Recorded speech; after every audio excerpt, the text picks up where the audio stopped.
ಬಾಳೆ ಆರಿತು ಬಂದು ಜಲಮಯ ಕೊನೆವರೆ ಬಾಳೆ ಆರಿತು ಬಂದು ಜಲಮಯ ಕೊನೆವರೆ ಜಲಮಯ ಬಂದು ಬಯಲಾಯಿತು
ಕೇಶವ ಮುಕುಂದ ಮುರಾರಿ ಏನಾಗಿ ಹೋಯಿತು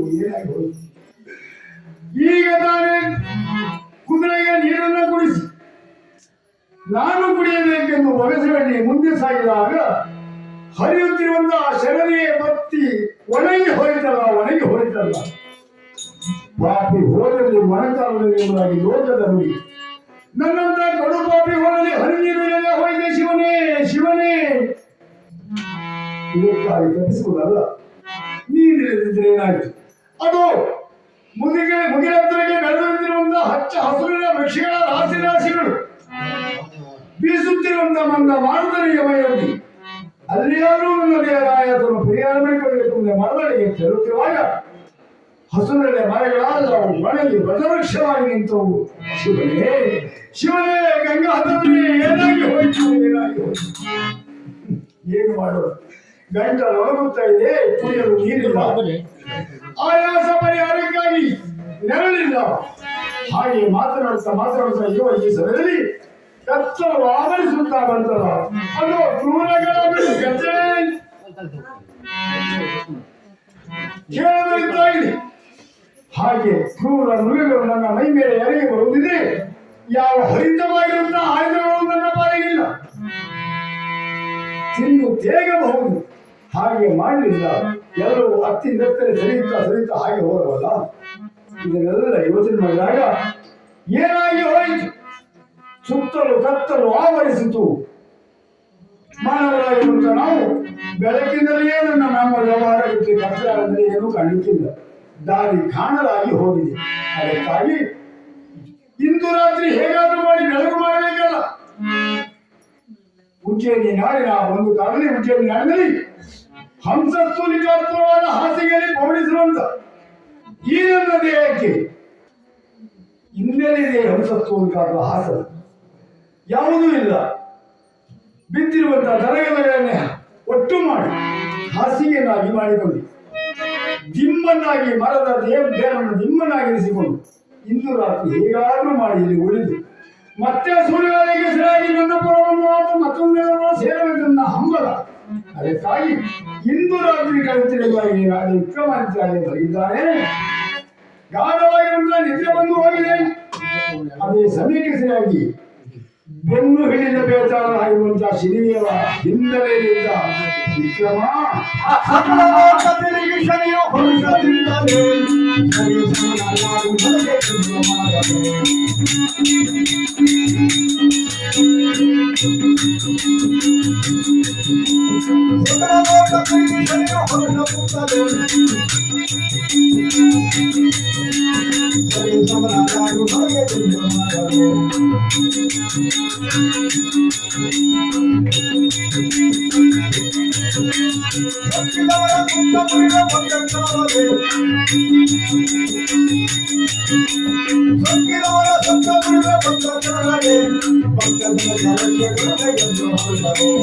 ಸಕಲ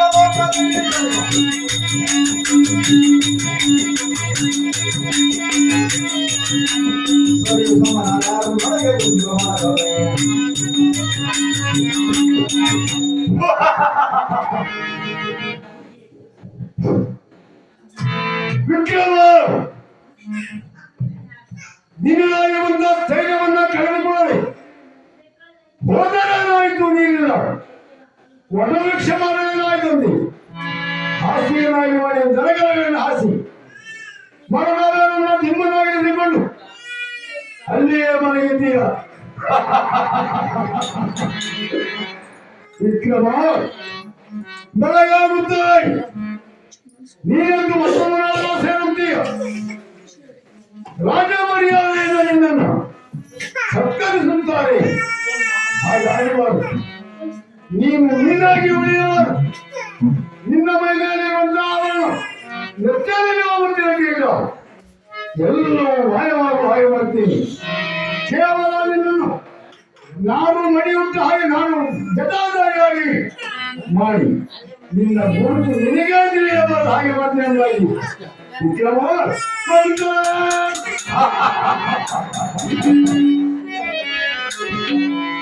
ಕರ್ತನೆ ಕಳುತ್ತಿದ್ದಾನೆ. ಏನಿದು ಅಶರೀರ ಮಾಡಿ ಅನ್ನುವ ಹಾಗೆ ಈ ಮಧ್ಯಾಹ್ನ ಕಾಡಿನಲ್ಲಿ ಗಾಢವಾಗಿರುವಂತಹ ರಾತ್ರಿಯ ಸಮಯದಲ್ಲಿ ವಿಕ್ರಮ ಕಳುತ್ತದೆ.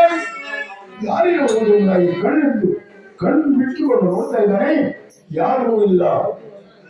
ಹಾಗೆ ಹೀಗೆ ನೋಡ್ತಾ ಇದ್ದಾನೆ, ಮೈ ಮೇಲಿರುವಂತಹ ಯಾವ ಆಭರಣಗಳು ಇಲ್ಲ, ನೆತ್ತಲಿರುವಂತಹ ಮುತ್ತಿನ ಕಿರೀಟ ಇಲ್ಲ, ಎಲ್ಲವೂ ಮಾಯವಾಗಿ ಹೋಗಿದೆ.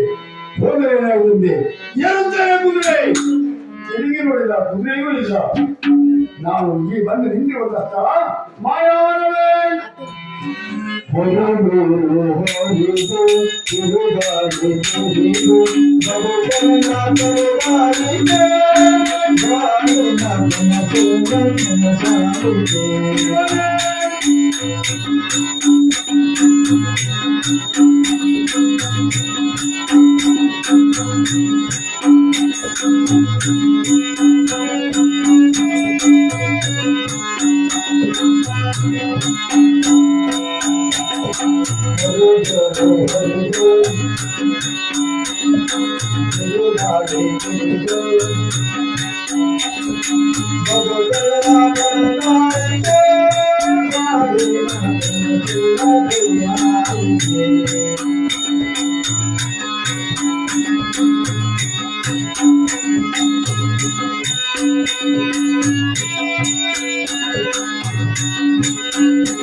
ಶಿವನೇ, ಎಲ್ಲವೂ ನನ್ನ ಬಾಳಿಗೆ ಮಾಯವಾಗಿ ಹೋಯಿತು. ಆದರೆ ಮತಿಯ ಮಿತಿಯನ್ನು ನಾನು ಕಳೆದುಕೊಳ್ಳಿಲ್ಲ. ಜ್ಞಾನ ಸ್ಪಷ್ಟವಾಗಿ ಉಂಟು. ನಾನು ಹೇಗಿದ್ದೇನೆ, ನಾನ್ಯಾರು ಎಂಬುದೆಲ್ಲ ನನಗೆ ಗೊತ್ತಿದೆ. ಅವೆಲ್ಲವೂ ಕ್ಷಣಿಕ. ಆಭರಣ ಇರ್ಬೋದು, ಅಲಂಕಾರ ಇರ್ಬೋದು, ನೆಚ್ಚಿನ ಮುತ್ತಿನ ಕಿರೀಟ ಇರಬಹುದು, ಅವೆಲ್ಲವೂ ಕ್ಷಣಿಕ. ಮತಿಯ ಮಿತಿಯು ಸರಿ ಇದ್ರೆ ಸಾಕು, ಎಲ್ಲವನ್ನು ನಾವು ಸಂಪಾದನೆ ಮಾಡಿಕೊಳ್ಳಿಕ್ಕೆ ಸಾಧ್ಯ ಉಂಟು. ಅದಕ್ಕಾಗಿ ಆದರೆ ಏನು ಮಾಡೋದು, ನಿಸರ್ಜರ ತಿರುಗಾಡುವಂತಹ ಸಂದರ್ಭ ಇದೀಗ. ಮಧ್ಯರಾತ್ರಿ ಸಮಯ, ಸುತ್ತಲೂ ಕಣ್ಣಿನ ಅಳಿಸಿಕೊಂಡಿದ್ದೇನೆ. ಎತ್ತ ಕಡೆ ಒಂದು ದಾರಿಯೂ ಕಾಣುವುದಿಲ್ಲ. ಹಾಗಿದ್ರೆ ಮಲಗಿದಾಗ ಮತ್ತೊಬ್ಬರು ಯಾರೋ ಎಬ್ಬಿಸಿದ ಹಾಗೆ ಎಲ್ಲವೂ ನಶ್ವರ. ಆದರೆ ಧೈರ್ಯವನ್ನು ನಾವು ಮಾತ್ರ ಕಳೆದುಕೊಳ್ಳಬಾರದು. ಕಾಲ ತಸ್ಮೈ ನಮಃ. ಯಾವುದೋ ಒಂದು ಕಾಲದಲ್ಲಿ ಕೆಟ್ಟ ಗಳಿಲ್ಲ, ಹೋಗ್ತದೆ. ಅದಕ್ಕೆ ನಾವು ಮನಸ್ಥಿತಿಯನ್ನು ಹಾಳು ಮಾಡಿಕೊಂಡೆ ತಲೆ ಹಾಳಾಗುವುದು ಅಷ್ಟೇ ಬಿಟ್ಟರೆ ಅದರಿಂದ ಪ್ರಯೋಜನ ಏನೂ ಆಗ್ಲಿಕ್ಕಿಲ್ಲ. ಹೌದಲ್ವ?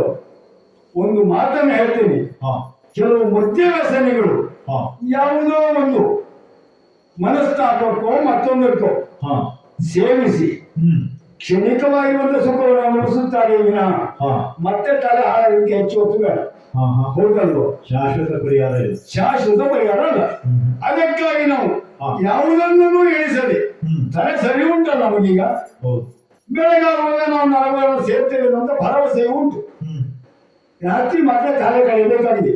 ಬಂದ ದಾರಿಯಲ್ಲಿ ಹಿಂತಿರುಗಿ ಹೋಗೋಣ ಅಂತಂದ್ರೆ ಮೃಗಗಳ ಕಾಟ ಅಂತ ಮೊದಲೇ ಅಲ್ಲಿ ಹೇಳ್ತಾರೆ. ಈಗ ಇದು ಆನೆ ಹಾವಳಿಯ ಪ್ರದೇಶ ಅಂತ ಹೇಳಿ ಈಗ ನಾವು ಬಿಟ್ಟು ಹೋಗ್ಲಿಕ್ಕೂ ಆಗ್ಲಿಕ್ಕಿಲ್ಲ. ಹೌದಲ್ವ?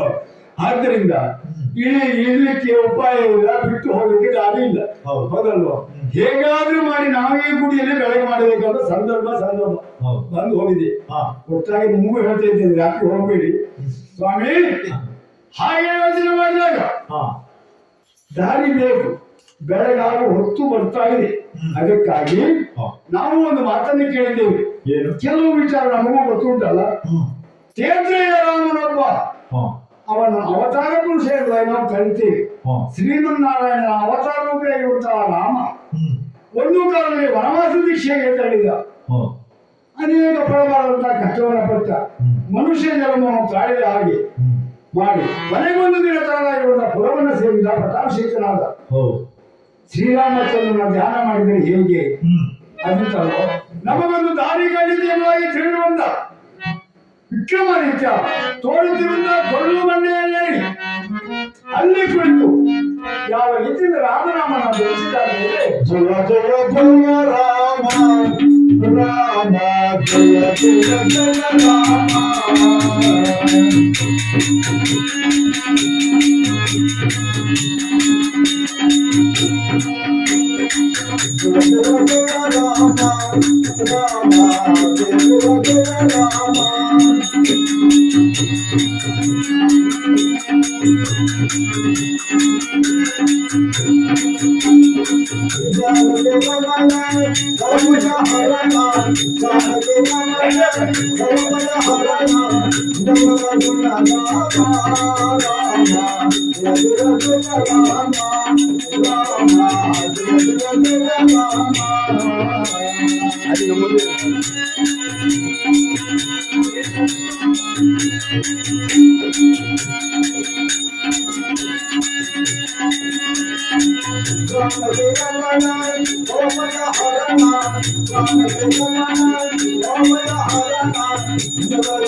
ಹೀಗೆ ಶ್ರೀರಾಮನ ಜಪವನ್ನು ಮಾಡುತ್ತಿರುವುದ ವಿಕ್ರಮಾದಿತ್ಯ ಜಪ ಮಾಡುತ್ತಿರುವಂತಹ ಸಂದರ್ಭದಲ್ಲಿ ಇತ್ತ ಪರಮಾತ್ಮ ಯೋಚನೆ ಮಾಡುತ್ತಾರೆ.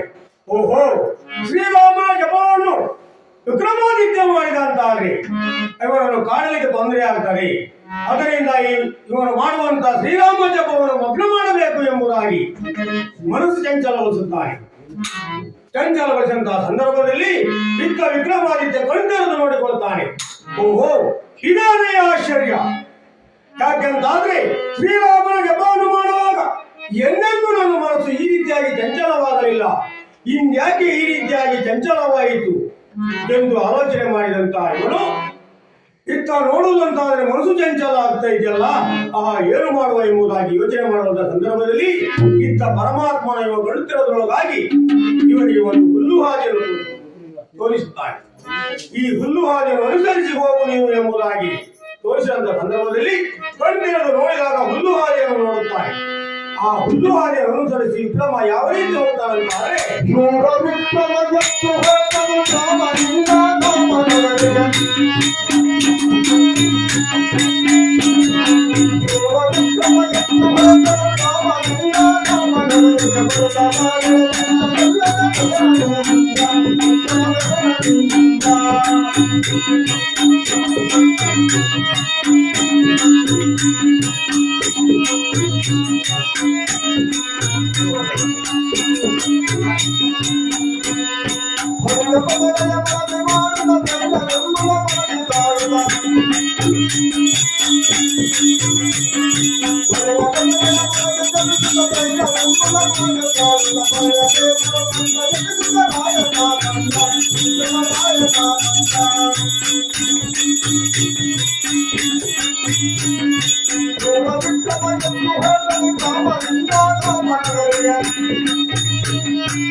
ಅದೇ ದಾರಿಯನ್ನು ಆಧರಿಸಿ ವಿಕ್ರಮಾದಿತ್ಯ ಹೋಗುತ್ತಿರುವಂತಹ ಸಂದರ್ಭದಲ್ಲಿ ಮನಸ್ಸಿಗೆ ನೋವನ್ನುಂಟು ಮಾಡಿಕೊಳ್ಳುತ್ತಾರೆ. ಏನಾಗಿ ಹೋಯಿತು? ಒಂದು ರಾಜ್ಯವನ್ನು ಆಳಿದಂತ ನಾನು ಇಂದು ನಾನು ಈ ರೀತಿಯಾಗಿ ಹೋದನಲ್ಲ ಮನದಲ್ಲಿ ಯೋಚನೆ ಮಾಡುತ್ತಾ ಹುಲ್ಲು ಹಾದಿಯನ್ನು ಅನುಸರಿಸುತ್ತಾ ಹೋಗುತ್ತಿರುವಂತಹ ಸಂದರ್ಭದಲ್ಲಿ ಆಯಾಸ ಭರಿತನಾಗಿಯೇ ನಡೆಯಲಾಗದೆ ಹೋಗ್ತಾ ಇರ್ತಾನೆ. ಹೋಗುತ್ತಿರುವಂತಹ ಸಂದರ್ಭದಲ್ಲಿ ಬಹುದೂರ ನಡೆದು ಹೋದಂತಹ ಸಂದರ್ಭದಲ್ಲಿ ಅಲ್ಲಿ ಅವನಿಗೆ ಒಂದು ಅಂಗಡಿಯ ಕಟ್ಟೆ ಕಾಣ್ತದೆ. ಆ ಅಂಗಡಿಯ ಕಟ್ಟೆಯಲ್ಲಿ ನೋಡಿದಾಗ ಸಂತೋಷ ಭರಿತನಾಗುತ್ತಾನೆ ವಿಕ್ರಮಾದಿತ್ಯ. ಯಾಕೆಂತಾದ್ರೆ ಬಹುದೂರದಿಂದ ನಡೆಯಲು ಹಸುವು ಹಾಗೆ ಬಾಯಾರಿಕೆಯಿಂದ ಬಳಲಾಡುತ್ತಿರುವ ನಾನು ಸ್ವಲ್ಪ ಹೊತ್ತಾದರೂ ವಿಶ್ರಾಂತಿಯನ್ನು ಪಡೆದು ಹೋಗಬಹುದಲ್ಲ. ಇದುವರೆಗೂ ಯಾವುದೇ ಒಂದು ಮನೆ ಆಗಲಿ ಏನೂ ಕಾಣದಿಂದ ನಾನು ಈ ಒಂದು ಅಂಗಡಿ ಕಟ್ಟೆಯನ್ನು ನೋಡಿದ್ದೇನಲ್ಲ ಎಂಬುದಾಗಿ ಸಂತೋಷ ಭರಿತನಾದ ವಿಕ್ರಮಾದಿತ್ಯನು ಆ ಅಂಗಡಿ ಕಟ್ಟೆಯಲ್ಲಿ ಸ್ವಲ್ಪ ವಿಶ್ರಾಂತಿ ಪಡೆಯುತ್ತೇನೆ ಎಂಬುದಾಗಿ ಮಲಗಿಕೊಡ್ತಾನೆ. ಆ ಅಂಗಡಿಯ ಮಾಲೀಕ ಯಾವ ರೀತಿಯಾಗಿ ಬರ್ತಾನೆ ಅಂತ ಆದ್ರೆ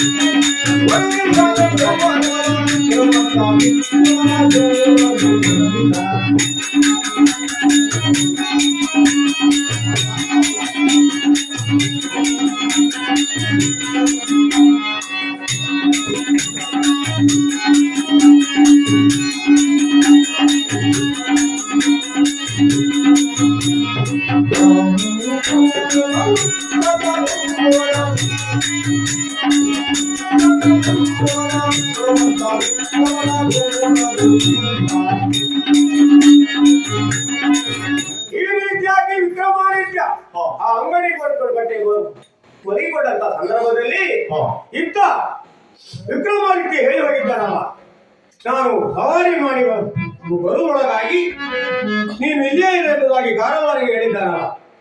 ಆವಾಗ ಕಾರವಾರ ಈ ಮಂತ್ರಿಯನ್ನು ಯಾವ ರೀತಿಯಾಗಿ ಕೇಳ್ತಾನೆ ಅಂತ ಆದ್ರೆ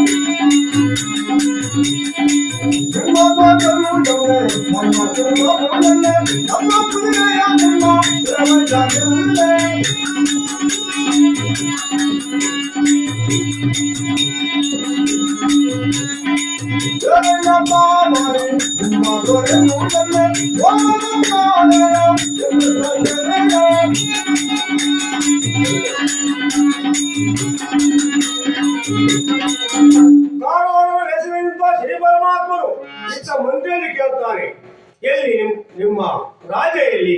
ಇಲ್ಲ ನಮ್ಮ ಕುದುರೆಯಲ್ಲಿ ಹಣವೂ ಇಲ್ಲ, ನಮ್ಮ ಕುದುರೆ ಇಲ್ಲ ಅಂತಾದ್ರೆ ಏನು ಎಂಬುದಾಗಿ ಕಾರವಾರರು ಇತ್ತ ಮಂತ್ರಿಯಲ್ಲಿ ಕೇಳಿದಾಗ ಮಂತ್ರಿಗಳು ಹೇಳ್ತಾರೆ, ಸ್ವಾಮಿ ಕಾರವಾರರೇ, ಮಹಾರಾಜರೇ ಇಲ್ಲ ಎಂಬ ದುಃಖದಿಂದ ನಾವಿರುವಂತಹ ಸಂದರ್ಭದಲ್ಲಿ ನಿಮ್ಮ ರಾಜರಲ್ಲಿ ನಮ್ಮ ಹಣವೆಲ್ಲಿ ಎಂಬುದಾಗಿ ಕೇಳ್ತಾ ಇದ್ದೀರಲ್ಲ, ಚಿಂತೆ ಮಾಡೋದು ಬೇಡ. ಯಾಕೆ ಅಂತಾದ್ರೆ ಮಹಾರಾಜರು ಬರಲಿಲ್ಲ ಅಂದ್ರೆ ಏನಾಯಿತು? ಅಮ್ಮ ಮಹಾರಾಣಿಯರನ್ನು ಕೇಳಿ ನಿಮ್ಮ ಹಣವನ್ನು ಕೊಡುತ್ತೇನೆ ಎಂಬುದಾಗಿ ಕಾರವಾರರಲ್ಲಿ ಮಂತ್ರಿ ಹೇಳುತ್ತಾನೆ. ಆವಾಗ ತಡ ಮಾಡುವುದಿಲ್ಲ. ಅಮ್ಮ ಮಹಾರಾಣಿಯರನ್ನು ಕರೆದು, ಅಮ್ಮ ಈ ರೀತಿಯಾಗಿ ಕಾರವಾರರು ಹಣವನ್ನು ಕೇಳ್ತಾ ಇದ್ದಾರೆ, ಮಹಾರಾಜರು ಇಲ್ಲೆಂಬ ದುಃಖದಲ್ಲಿ ನಾವಿದ್ದೇವೆ, ಏನು ಮಾಡುವ ಎಂದಾಗ ಮಹಾರಾಣಿಯವರು ಯಾವ ರೀತಿ ಹಣವನ್ನು ಕೊಡು ಎಂಬುದಾಗಿ ಹೇಳ್ತಾರೆ ಅಂದಾದ್ರೆ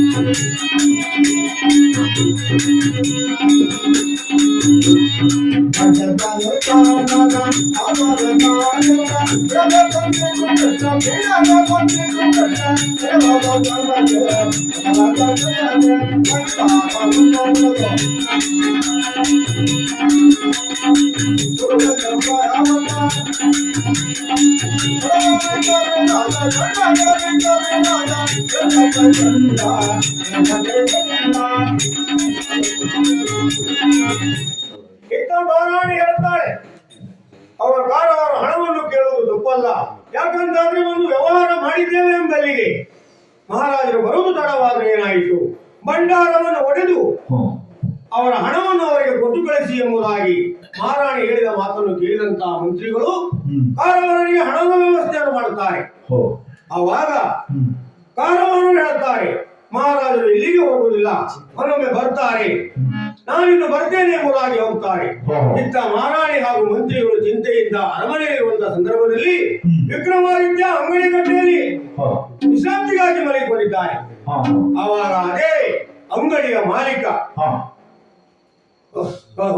ಮಾಲೀಕರಾದಂತ ನಂದೇಶ್ರೇಷ್ಠಿಗಳು ಇತ್ತ ಮಾತಾಡ್ತಾರೆ. ಸ್ವಾಮಿ ನಮಸ್ಕಾರ. ನಮಸ್ಕಾರ. ನಮ್ಗೆ ಗೊತ್ತಿತ್ತ ನಿಮ್ಗೆ ಪರಿಚಯ ಆಗಿರೋಲ್ಲ? ನಂದೇಶ್ರೇಷ್ಠಿಗಳು ಅಂದ್ರೆ ಸ್ವಾಮಿ. ನಂದೇಶ್ರೇಷ್ಠಿಗಳು? ಹೌದೌದು. ನಂದೇ ಶೆಟ್ಟಿ ಅಲ್ಲ, ನಂದೇ ಶೆಟ್ಟಿ ಅಂದ್ರೆ ಸೂಸೆಣದು. ಹೌದು ಹೌದು. ಶ್ರೇಷ್ಠಿಗಳಂತೂ ಉದ್ದ, ಸ್ವಲ್ಪ ದೊಡ್ಡ ಜನ. ಇದೇ ಊರಿನಲ್ಲ? ಇದೇ ಊರಿನ ಸ್ವಾಮಿ. ನಾವು ದಾಮನಿಂದ ಬರೋರು ನಾವು. ಸ್ವಾಮಿ, ಈ ಊರಿನಲ್ಲಿ ಭಾರಿ ದೊಡ್ಡ ವ್ಯಾಪಾರಸ್ಥ ನಾನು. ಭಾರಿ ವ್ಯಾಪಾರ? ಎಲ್ಲ ವ್ಯಾಪಾರ. ವ್ಯಾಪಾರ ಎಂತ ಕೇಳಿ, ಎಲ್ಲ ವ್ಯಾಪಾರ ಅಲ್ಲ, ಅಂಗಡಿಯ ಮಾಲೀಕ, ದಿನಸಿ ವ್ಯಾಪಾರಿಗಳು. ದಿನಸಿ ಅಂಗಡಿ ಮಾಲೀಕ. ನಮ್ಮ ಹೆಸರು ಪದೇ ಶ್ರೇಷ್ಠಿಗಳಲ್ಲ ಸ್ವಾಮಿ. ಮತ್ತೆ ನವಕೋಟಿ ನಂದೇಶೆಟ್ರನ್ನು ನಾವೇ. ನವಕೋಟಿ ಭಾರಿ ಪ್ರಚಾರ ನಮ್ದು ವರ್ಷ. ಅಷ್ಟು ಬೆಳೆಸಿದ್ದೀರಾ? ಈಗ ಚಳಿಗಾಲಕ್ಕೆ ಶುರುವಾಯ್ತು. ಹೌದಾ? ಹೌದೌದು, ಭಾರಿ ಪ್ರಚಾರ. ಅಂಗಡಿ ವ್ಯಾಪಾರದಲ್ಲಿ ಭಾರಿ ಲಾಭ ಮಾಡಿದವನ ಕೆಲವರಿದ್ದಾರೆ. 3 ದಿನ ಅಂಗಡಿ ಮಾಡ್ಕೊಂಡು 2 ದಿನ ಕೊಂಚ ಮನೆಗೆ ಹೋಗ್ತಾ ಇದ್ರು. ಹಾಗೆ ಮಾಡಿದ್ದಲ್ಲ ನಾವು, ಜುಬ್ಬಳತನದಿಂದ ಮಾಡಿ ಸ್ವಾಮಿ. ಲೆಕ್ಕಾಚಾರ. ಹೌದೌದು. ಯಾವ್ಯಾವ್ದಿಗೆ ಎಷ್ಟು ಸೇರಿಸಿದ್ರು ಅಷ್ಟೆಲ್ಲ ಸೇರ್ಸ್ಕೊಂಡೇ ಮಾಡ್ತಾ ಬಂದ. ಒಳ್ಳೆ ವ್ಯಾಪಾರ. ಒಳ್ಳೆ ವ್ಯಾಪಾರ ಒಳ್ಳೇದೇ. ಒಂದೇ ಇತ್ತು, ಕಲಬೆರಕೆ ಸ್ವಲ್ಪ ಮಾಡತ್ತಂತ ಹೇಳತ್ತ. ಅದರಿಂದ ಗಳಿಸಿದ್ದೆ. ಹೌದೌದು. ಹೇಗೆ ಈಗ ಬೆಲ್ಲದ ಎಷ್ಟು ದರ ಎಷ್ಟು? ಸುಮಾರು 3-4 ಸಾವಿರ ಉಂಟು. 3-4 ಸಾವಿರ ರೂಪಾಯಿ ನಾವು ತಗೊಂಡ್ಬಂದು 100 ರೂಪಾಯಿ ತಗೊಂಡ್ಬಂದು ನಾವು ಸುಮ್ಮನೆ ಕುಕೊಂಡ್ರಲ್ಲ. ಅದಕ್ಕೊಂದು ಉಪಾಯ ಮಾಡಿ ಸ್ವಾಮಿ. ನಾನು ನೋಡಿ 4 ದಬ್ಬ ಬೆಲ್ಲ ತಗೊಂಡೆ, 8 ಖಾಲಿ ದಬ್ಬ ತಗೊಂಡ್ ಬಂದೆ. ಖಾಲಿ ಅದೆಲ್ಲ ಮಾಡ್ರೆ ಅದಲ್ಲ, ಹಾಗೆ ಮಾಡಿದ್ದಲ್ಲ. ಸಗಣಿ ನೀರು ಅಂತ ಹಿಡಿದೆ ಸ್ವಲ್ಪ. ಹೌದೌದು. ಕೆಳಗಡೆ ನೀರು ಹಾಕಿದೆ, ಅರ್ಧ ಬೆಲ್ಲ ಹಾಕಿದೆ. ಬಂದೆಲ್ಲರೂ ಕೇಳುವುದು ಎಷ್ಟಾಯ್ತು, 4 ಗಂಟೆ ಆಗಿಲ್ವಾ? ಎಲ್ಲರೂ ಬಂದು ಕೇಳುದು, ಶೆಟ್ರೆ ಬೆಲ್ಲ ಉಂಟಾ? ಉಂಟು. ಎಷ್ಟು? 1,500 ಕೊಡಿ ಸಾಕು. ಹೇಳಿದೆ, ಹೇಳ್ತೇನೆ ಕೇಳಿ. ಹಾಗಾದ್ರೆ ಬೆಲ್ಲ ತೋರಿಸಿ. ಅಲ್ಲೊಂದ್ ಕಡೆ ಕೇಳಿದೆ 3,500 ಅಂತ ಹೇಳಿದ್ರು, ತೋರಿಸಿ ಅಂತ ಹೇಳುದು. ಆವಾಗ ನಾವೇನ್ ಮಾಡುದು, ಹಿಡಿದು ದೊಣ್ಣೆ ಇದೆಯಲ್ಲ ಸ್ವಾಮಿ, ಆ ದೊಣ್ಣೆಯಲ್ಲಿ ಹೀಗೆ ಕೊಡದಲ್ಲಿ ಎತ್ತಿ ಬಿಡುದು ಮೇಲೆ. ಏನಾಯ್ತು, ಮೇಲೆ ಇರುವ ಬೆಲ್ಲ ಮೇಲಾಗಿಲ್ವಾ, ನೀರು ಕೆಳಗಾಗಿಲ್ವಾ? ಮಲಿಗೆ ಆಗಿದೆ ಅಂತ ಕಾಣ್ತಾರೆ. ನಾವು ಮಲಗಿದಾರಲ್ಲ, ಒಳಗಡೆ ಮಲಗಿದಾರೆ. ಅದೇನೇ ಇರ್ಲಿ, ಹಾಗಲ್ಲ. ಹಾಗೆ ಮಾಡಿದೆ, ಆಯ್ತು ಕೊಡಿ ಅಂತೇಳಿ ಈ ರೀತಿಯಾದ ಕಲಬೆರಕೆ ವ್ಯಾಪಾರ ಮಾಡಿದವ. ಆ ವ್ಯಾಪಾರದಲ್ಲಿ ನಾನು ಸಾಕಷ್ಟು ಗಳಿಸಿದೆ ಸ್ವಾಮಿ. 1-2 ಅಲ್ಲ, ನವಕೋಟಿ ಅಂತ ಅನಿಸಿಕೊಂಡಿದ್ದೇನೆ. ಹೋಗ್ಲಿ, ಅಲ್ಲಿ ನಾವು ಮಾಡ್ತಾ ಇರುವಂತ ಸಂದರ್ಭದಲ್ಲಿ ಏನಾಯ್ತು ಗೊತ್ತಿದೆ ನಮ್ಗೆ? ಇನ್ನೂ ಒಬ್ಬ ದಾಯಿಗೆ ಉಟ್ಕೊಂಡ. ಹೌದೌದು. ಎದುರು ಅಂಗಡಿ ಅವ ನಿಮ್ ಎದುರಿಗೆ. ಅವ್ರು ನಮ್ಮ ಎದುರುಗಡವ. ಹಾ ಮೊದಲು ನೋಡಿ ಭಾರಿ ಹಾರ ಆಡ್ದವ. ಹಾ ಕಡೆ ನೋಡಿದ್ರೆ ಏನು ಇಲ್ಲ. ಹೌದಾ? ಬೇಕ ಮನೆ ಹಾ ಹೀಗೆ ಯಾಕೆಂತ ಕೇಳಿ ಮೊನ್ನೆ ಮಾಡಿದವ ಹಾ ನನ್ನಲ್ಲಿ ಅಂತ ಮಾಡಿದ ಹಾ ಎದುರುಗಡೆಯಲ್ಲಿ ಹೇಳು. ಅವಾಗಿ ನಮ್ಮ ಜನಗಳು ನೋಡಿ ಸ್ವಾಮಿ, ಹಾ ಹೊಸ ನೀರು ಬಂತಂದ್ರೆ ನಮ್ಮನ್ನು ನಂಬುದಿಲ್ಲ, ಹೌದಾ? ಹಳೆ ನೀರು ಬಿಟ್ರಂತೆ. ಹೌದು. ನೋಡಿ ಯಾಕೆ ಕೇಳಿ, ಎದುರುಗಡೆ ಅಂಗಡಿ ಮಾಡಿದ್ದು ನಮ್ಮ ಅಂಗಡಿ ಜ್ವರ ಬಂತು. ನಿಮ್ಮ ಅಂಗಡಿ ಹಿಂದ್ಗಡೆ ಒಳಗಡೆ ನಾವು 10-20 ಸಾಲ ಕೊಟ್ಟಿದ್ದು ಇಲ್ಲ, ಅವ್ರ ಅಂಗಡಿ ತಗೊಂಡು ಶುರು ಮಾಡಿದ್ರು. ಆದ್ರೂ ಹೋಗ್ಲಿ ಅಂತೇಳಿ ಭಾರಿ ವ್ಯಾಪಾರದಲ್ಲಿ ಲಾಸ್ ಆಯ್ತು ಸ್ವಾಮಿ. ಆದ್ರೂ ಅಡ್ಡಿಲ್ಲ, ಸ್ವಲ್ಪ ಚೇತರಿಸ್ಕೊಳ್ಬೇಕಲ್ಲ ನೋಡುವ ಅಂತ ಸುಮ್ಮನಾದೆ. ಆದ್ರೆ ಏನ್ ಮಾಡುವ, ಇವತ್ತು ನೋಡಿದ್ದೆ ಇನ್ನೂ ಇಲ್ಲದ ವ್ಯಾಪಾರ ಇವತ್ತಾಗಿದೆ ಸ್ವಾಮಿ. ಭರ್ಜರಿ ವ್ಯಾಪಾರ. ಯಾಕೆ ಎಲ್ಲ ವ್ಯಾಪಾರ ಖಾಲಿಯಾಗಿದೆ. ಎಲ್ಲಿವರೆಗೆ ಹರಕಲ್ ಗೋಳಿಂಚಿನವರೆಗೂ ಖಾಲಿಯಾಗಿದೆ ಸ್ವಾಮಿ. ಏನೇನು ಅಂಗಡಿಯಲ್ಲಿ ಎಲ್ಲ ಖಾಲಿಯಾಗಿದೆ. ಅದಕ್ಕಾಗಿ ಈಗ ಅಂಗಡಿಯಲ್ಲಿ ಸಾಮಾನು ಕೂಡಿಸ್ಬೇಕಲ್ಲ, ಸಾಮಾನು ತರಲಿಕ್ಕೆ ಹೋಗ್ಬೇಕು. ನಾವು ಯಾರು ಕೇಳಿದ್ರೆ ಶೆಟ್ರು ಹೋದ್ರು ಅಂತೇಳಿ. ಹಾಗಲ್ಲ ಸ್ವಾಮಿ, ತಿಥಿ ಊಟಕ್ಕಲ್ಲ, ಅಂಗಡಿಯ ಸಾಮಾನು ತರಲಿಕ್ಕೆ ಪಟ್ಟಣಕ್ಕೆ ಹೋಗಿದ್ದಾರೆ ಅಂತೇಳಿ. ಖಾಲಿಯಾಗಿದೆ, ಬರ್ತಾರೆ ಅಂತೇಳಿ. ಸ್ವಲ್ಪ ಅಂಗಡಿ ಕಡೆ ಜಾಗ್ರತೆ ಹೋಗ್ಬೇಡಿ ಆಯ್ತಾ? ನಾನು ಹೋಗಿ ಬರ್ತೇನೆ. ಹೋಗ್ಬರ್ಲ? ಓಹೋ, ಇದ್ಯಾರಪ್ಪ ಮಾಡಿದ್ದು ಮರ, ಇದ್ಯಾರಪ್ಪ ಮಾಡಿದ್ದು ಅಲ್ಲಿ, ಇದ್ಯಾರಪ್ಪ ಮಾಡಿದ ಅಂತ ಕೇಳಿದ್ದು ನೋಡಿ. ಅಲ್ಲಿ ಯಾರು ಸತ್ತು ಹಣ ಬಿದ್ದಾಗಿದೆಯಲ್ಲ ಸ್ವಾಮಿ, ಇದು ಯಾರಪ್ಪ ಮಾಡಿದ್ದು? ಓ, ಇದು ಯಾರ ಕೆಲಸ ಅಲ್ಲ, ಎದುರು ಮನೆಯವರೇ ಕೆಲಸ. ಹೌದೌದು. ಯಾಕೆ ಹೇಳಿದ ಗೊತ್ತಿದ್ಯಾ? ಶೆಟ್ರಿನ ಗೊಂಬೆ ಅನಿಸುವ ಅಂತೇಳಿ, ಹಣ ಮಾಡುವ ಅಂತೇಳಿ. ಏನೇ ಇರ್ಲಿ ಸ್ವಾಮಿ, ಸತ್ತು ಹೋಗಿದ್ದಲ್ಲಿ ಏನ್ ಮಾಡುದು ಈಗ? ಎಬ್ಬಿಸಲಿಕ್ಕೆ ಹೆಬ್ಬಿಸುವುದಾರೆ ಏನ್ ಸ್ವಾಮಿ? ಬಾಯಿಂದ ಮೇಲೆ ಕಣ್ಣಿಂದ ಕೆಳಗೆ ಉಸಿರು ಉಂಟಲ್ಲ, ಉಸಿರು ಬಿಡ್ತಿದ್ದೀನಲ್ಲ ಅವನಿಗ. ಆಗ ಸ್ವಲ್ಪ ಧೈರ್ಯ ಕೊಡಿ, ಹೀಗೆ ಎಂಬುದಾಗಿ ವಿಕ್ರಮಾದಿತ್ಯನನ್ನು ಎಬ್ಬಿಸುತ್ತಾನೆ.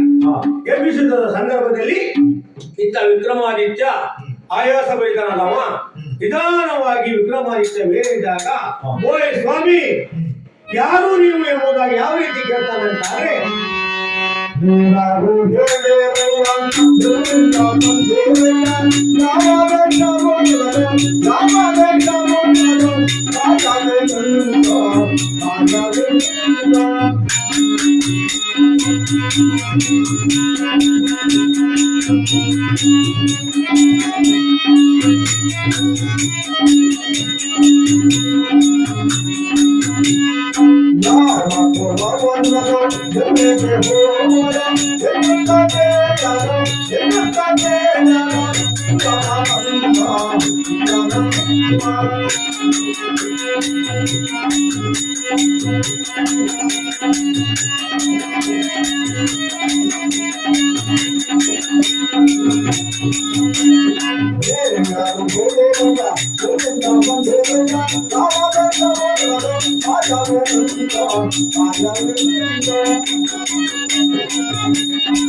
ಹೇಳಿರಯ್ಯ? ಎಲ್ಲಿಂದ ಬಂದವರು ನೀವು? ಎಲ್ಲಿಗೆ ಹೋಗುವವರು? ಅದುವರೆಗೆ ನಿಮ್ಮ ತಂದೆ ತಾಯಿ ಇಟ್ಟಂತ ಹೆಸರೇನು ಎಂಬುದಾಗಿ ಈ ರೀತಿಯಾಗಿ ವಿಕ್ರಮಾದಿತ್ಯನನ್ನು ಕೇಳಿದಾಗ ವಿಕ್ರಮಾದಿತ್ಯ ಹೇಳ್ತಾನೆ, ಯಾವ ರೀತಿ ಅಂತಾದ್ರೆ, ಈ ಊರಿನ ನಾನ್ಯಾರು ಎಂಬುದಾಗಿ ಕೇಳ್ತಾ ಇದ್ದೀರಲ್ಲ ನೀವು, ನೀವ್ಯಾರು ಸ್ವಾಮಿ? ಅಂಗಡಿ ಕಟ್ಟೆಯಲ್ಲಿ ಬಂದು ಹೋಗಂತ ನನ್ನನ್ನು ಎಬ್ಬಿಸಿದ್ರಲ್ಲ, ನೀವ್ಯಾರು ಎಂಬುದಾಗ ಆವಾಗ ಹೇಳ್ತಾನೆ ವಿಕ್ರಮಾದಿತ್ಯ ಕೇಳಿದಾಗ ಶೆಟ್ರು ಹೇಳುದು ಯಾವ ರೀತಿ ಎಂಬುದಂತಾದ್ರೆ,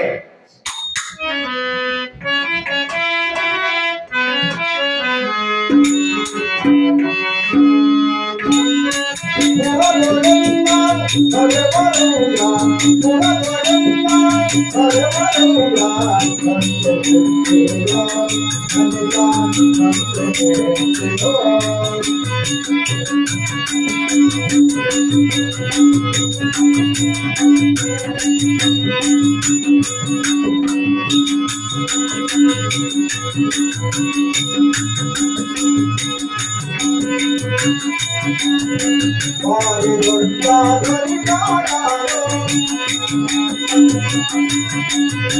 ಭಾರಿ ದೊಡ್ಡ ಧ್ವನಿಗಾರರು.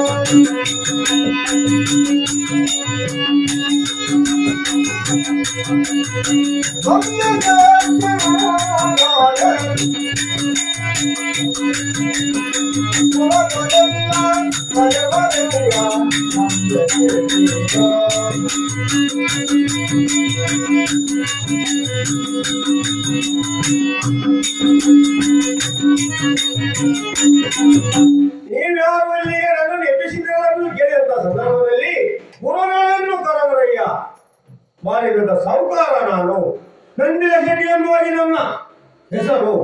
ಅದು ಅಲ್ಲದೆ ಈ ಅಂಗಡಿ ನನ್ನದೇ, ಈ ಅಂಗಡಿ ಕಟ್ಟೆಯಲ್ಲಿ ಮಲಗಿದ್ಯಲ್ಲ, ನೀನ್ ಯಾರು ಎಂಬುದಾಗಿ ಎಬ್ಬಿಸಂತ ಸಂದರ್ಭದಲ್ಲಿ ಇಂಥ ವಿಕ್ರಮಾದಿತ್ಯ ನಾನು ಯಾರು ಎಂಬುದನ್ನು ಯಾವ ರೀತಿಯಾಗಿ ಹೇಳುತ್ತಾರೆ ಅಂತ ಆದ್ರೆ, ನನ್ನ ದೇಶವು ದೂರ, ನನ್ನ ಕುಲಗಾರ, ಸಂಬಂಧವು ಬೇರೆಯನ್ನು ಬೇರೆ ಯಾರಿಲ್ಲ.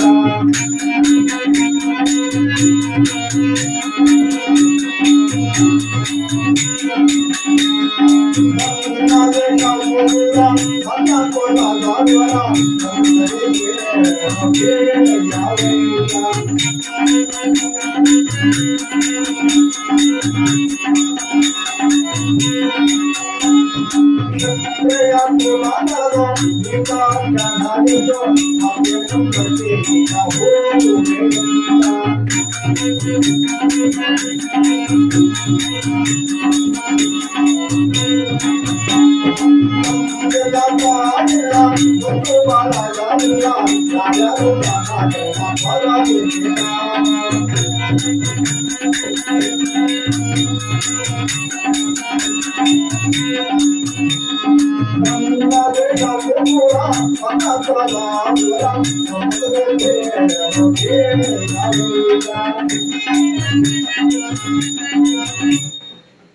ನನ್ನ ದೇಶವು ಬಹುದೂರದಿಂದ ಬಂದಿದ್ದೇನೆ ಸ್ವಾಮಿ.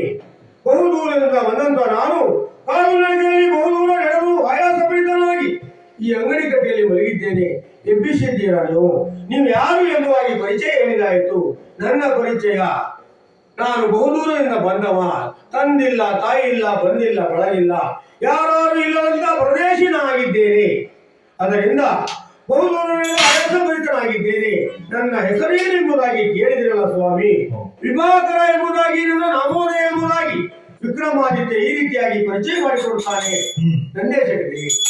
ಆವಾಗ ಆಯಾಸಭರಿತನಾಗಿದೆ ಎಂಬಲ್ಲಿಗೆ ಎಂದು ಕಾಜಿಗೆ ಅನ್ನ ಹಾಕಿದಂತಹ ಶೆಟ್ಟರಿಗೆ ಕನಿಕರ ಬರ್ತದೆ. ಅನ್ನಂತ ಸಂದರ್ಭದಲ್ಲಿ ಬಹುದೂರದಿಂದ ಬಂದೆ ಎಂಬುದಾಗಿ ಹೇಳ್ತಾ ಇದೆಯಲ್ಲ, ಹಾಗಾದ್ರೆ ಈ ನನ್ನ ಅಂಗಡಿಯಲ್ಲಿ ಇಂದು ಭಾರಿ ವ್ಯಾಪಾರ ಆಗಿದೆ. ಅದರಿಂದ ಯಾವುದೇ ಒಂದು ಸಾಮಾನುಗಳು ನನ್ನ ಅಂಗಡಿಯಲ್ಲಿ ಇಲ್ಲ. ಇದು ಒಂದು ಲೋಟ ಹಾಲು, ಒಂದು ಹಣ್ಣಿದೆ, ಅದನ್ನು ಕುಡಿದು, ಹಾಲನ್ನು ಕುಡಿದು ಹಣ್ಣನ್ನು ತಿಂದು ಇನ್ನೊಂದು ದಿನ ವಿಶ್ರಾಂತಿಯನ್ನು ಪಡೆ, ಬೆಳಗಾಗದ ಮೇಲೆ ಯೋಚನೆ ಮಾಡುವ ಎಂಬುದಂತ ಎಂದು ಹೇಳುತ್ತಾರೆ. ಹೇಳಿದಂತ ಸಂದರ್ಭದಲ್ಲಿ ವಿಕ್ರಮಾದಿತ್ಯರು ಹಸುವಿನಿಂದ ಒದ್ದಾಡುತ್ತಿದ್ದಾರಲ್ಲ, ಅದರಿಂದ ಒಪ್ಪಿಕೊಂಡಂತ ವಿಕ್ರಮಾದಿತ್ಯ ಒಂದು ಲೋಟ ಹಾಲನ್ನು ಕುಡಿದು ಹಣ್ಣನ್ನು ತಿಂದು ಅದೇ ನಂದೇ ಶೆಟ್ಟರಲ್ಲಿ ವಿಶ್ರಾಂತಿಗೆ ಇರ್ತಾರೆ. ಇತ್ತ ಶೆಟ್ಟರು ಯೋಚನೆ ಮಾಡುತ್ತಾರೆ. ವಿಶ್ರಾಂತಿ ಕಳಿಸಿದ ಸಂದರ್ಭದಲ್ಲಿ ಇತ್ತ ಯೋಚನೆ ಮಾಡುತ್ತಾರೆ, ಓಹೋ, ಈ ಮನುಷ್ಯನನ್ನು ನೋಡಿದರೆ ಭಾರಿ ಆಶ್ಚರ್ಯವಾಗ್ತದೆ. ಯಾಕೆ ಅಂತಾದ್ರೆ ಬಹುದಿನದಿಂದ ವ್ಯಾಪಾರದಿಂದ ಸಂದರ್ಭದಲ್ಲಿ ಇವನು ಕಾಲಿಟ್ಟ ಗಳಿಗೆಯಲ್ಲಿ ಈ ನನ್ನ ಅಂಗಡಿಯಲ್ಲಿ ಇಷ್ಟೊಂದು ವ್ಯಾಪಾರ ಆಗಿದೆಯಲ್ಲ, ಇವನನ್ನು ನಾನು ಮನೆಯಲ್ಲಿ ಇಟ್ಕೊಂಡ್ರೆ ಹೇಗೆ ಎಂಬುದಾಗಿ ಆಲೋಚನೆ ಮಾಡ್ತಾರೆ. ಮಾಡಿದಂತ ಸಂದರ್ಭದಲ್ಲಿ ನಂದೇ ಶೆಟ್ಟಿಗೆ ಒಂದು ಉಪಾಯ ಹೊಳಿತದೆ. ಓಹೋ, ಹೇಗೆ ಇಟ್ಟುಕೊಳ್ಳುವುದು? ನನಗೊಬ್ಬಳು ಮದುವಿದ್ದಾಳಲ್ಲ ಆಲೋಲಿಕೆ ಎಂಬುದಾಗಿ, ಅವಳಿಗೆ ಇವರನ್ನು ವಿವಾಹ ಮಾಡಿ ಮನೆಯಾಳಿನಾಗಿ ಮಾಡಿಕೊಂಡ್ರೆ ಹೇಗೆ, ನಮ್ಮನೇಲಿ ಇಟ್ಕೊಂಡ್ರೆ ಆಗ್ತದಲ್ಲ ಎಂಬಂತ ಯೋಚನೆ ಮಾಡಿದಂತ ಶೆಟ್ರು ಇತ್ತ ಮಗಳನ್ನ ಒಂದು ಅಭಿಪ್ರಾಯ ಮಾಡಬೇಕಲ್ಲ. ಯಾಕಂತಾದ್ರೆ ಇವರೇ ಒಪ್ಪಿಕೊಂಡ್ರ ಅಂತ ಆದ್ರೆ ಮಗಳು ಮದುವೆಯನ್ನು ಮಾಡುವುದು ಎಂಬುದಾಗಿ ಇತ್ತ ಮಗಳೇ ಎಂಬುದಾಗಿ ಕರೆದಾಗ ಮಗಳು ಯಾವ ರೀತಿಯಾಗಿ ತಂದೆಯ ಬಳಿ ಬರ್ತಾಳೆ ಅಂತ ಆದ್ರೆ,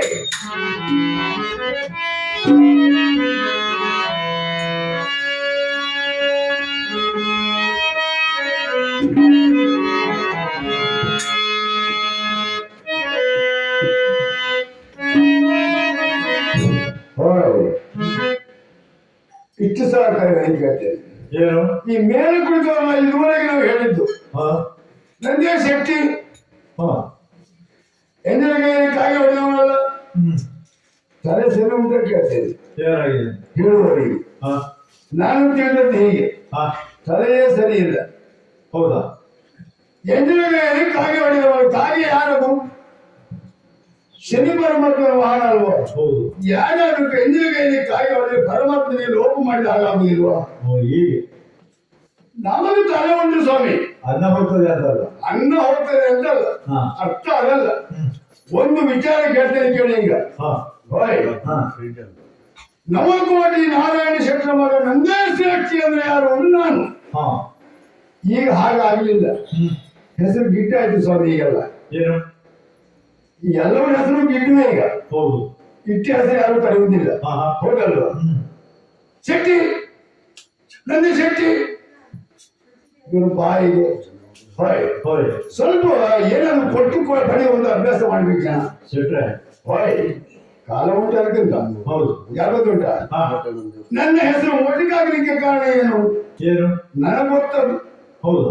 ನನಗೂ ಒಂದು ಮದುವೆ ಆಯ್ತು ಸ್ವಾಮಿ. ಹಾ ಹೊಯ್ ಹಾ ನನಗೂ ಪ್ರಾಯ ಕಾಲದಲ್ಲಿ ಮದುವೆ ಆಯ್ತು. ಹಾ ಅಪ್ಪ ಅಮ್ಮ ತೋರಿಸಿದ್ದು ಬಿಡಿ, ಹಾ ನಾವು ಅದಕ್ಕೆ ಕುತ್ತಿಗೆ ತಾಳಿ ಕಟ್ಟಿದ್ದೆ. ಹೌದು.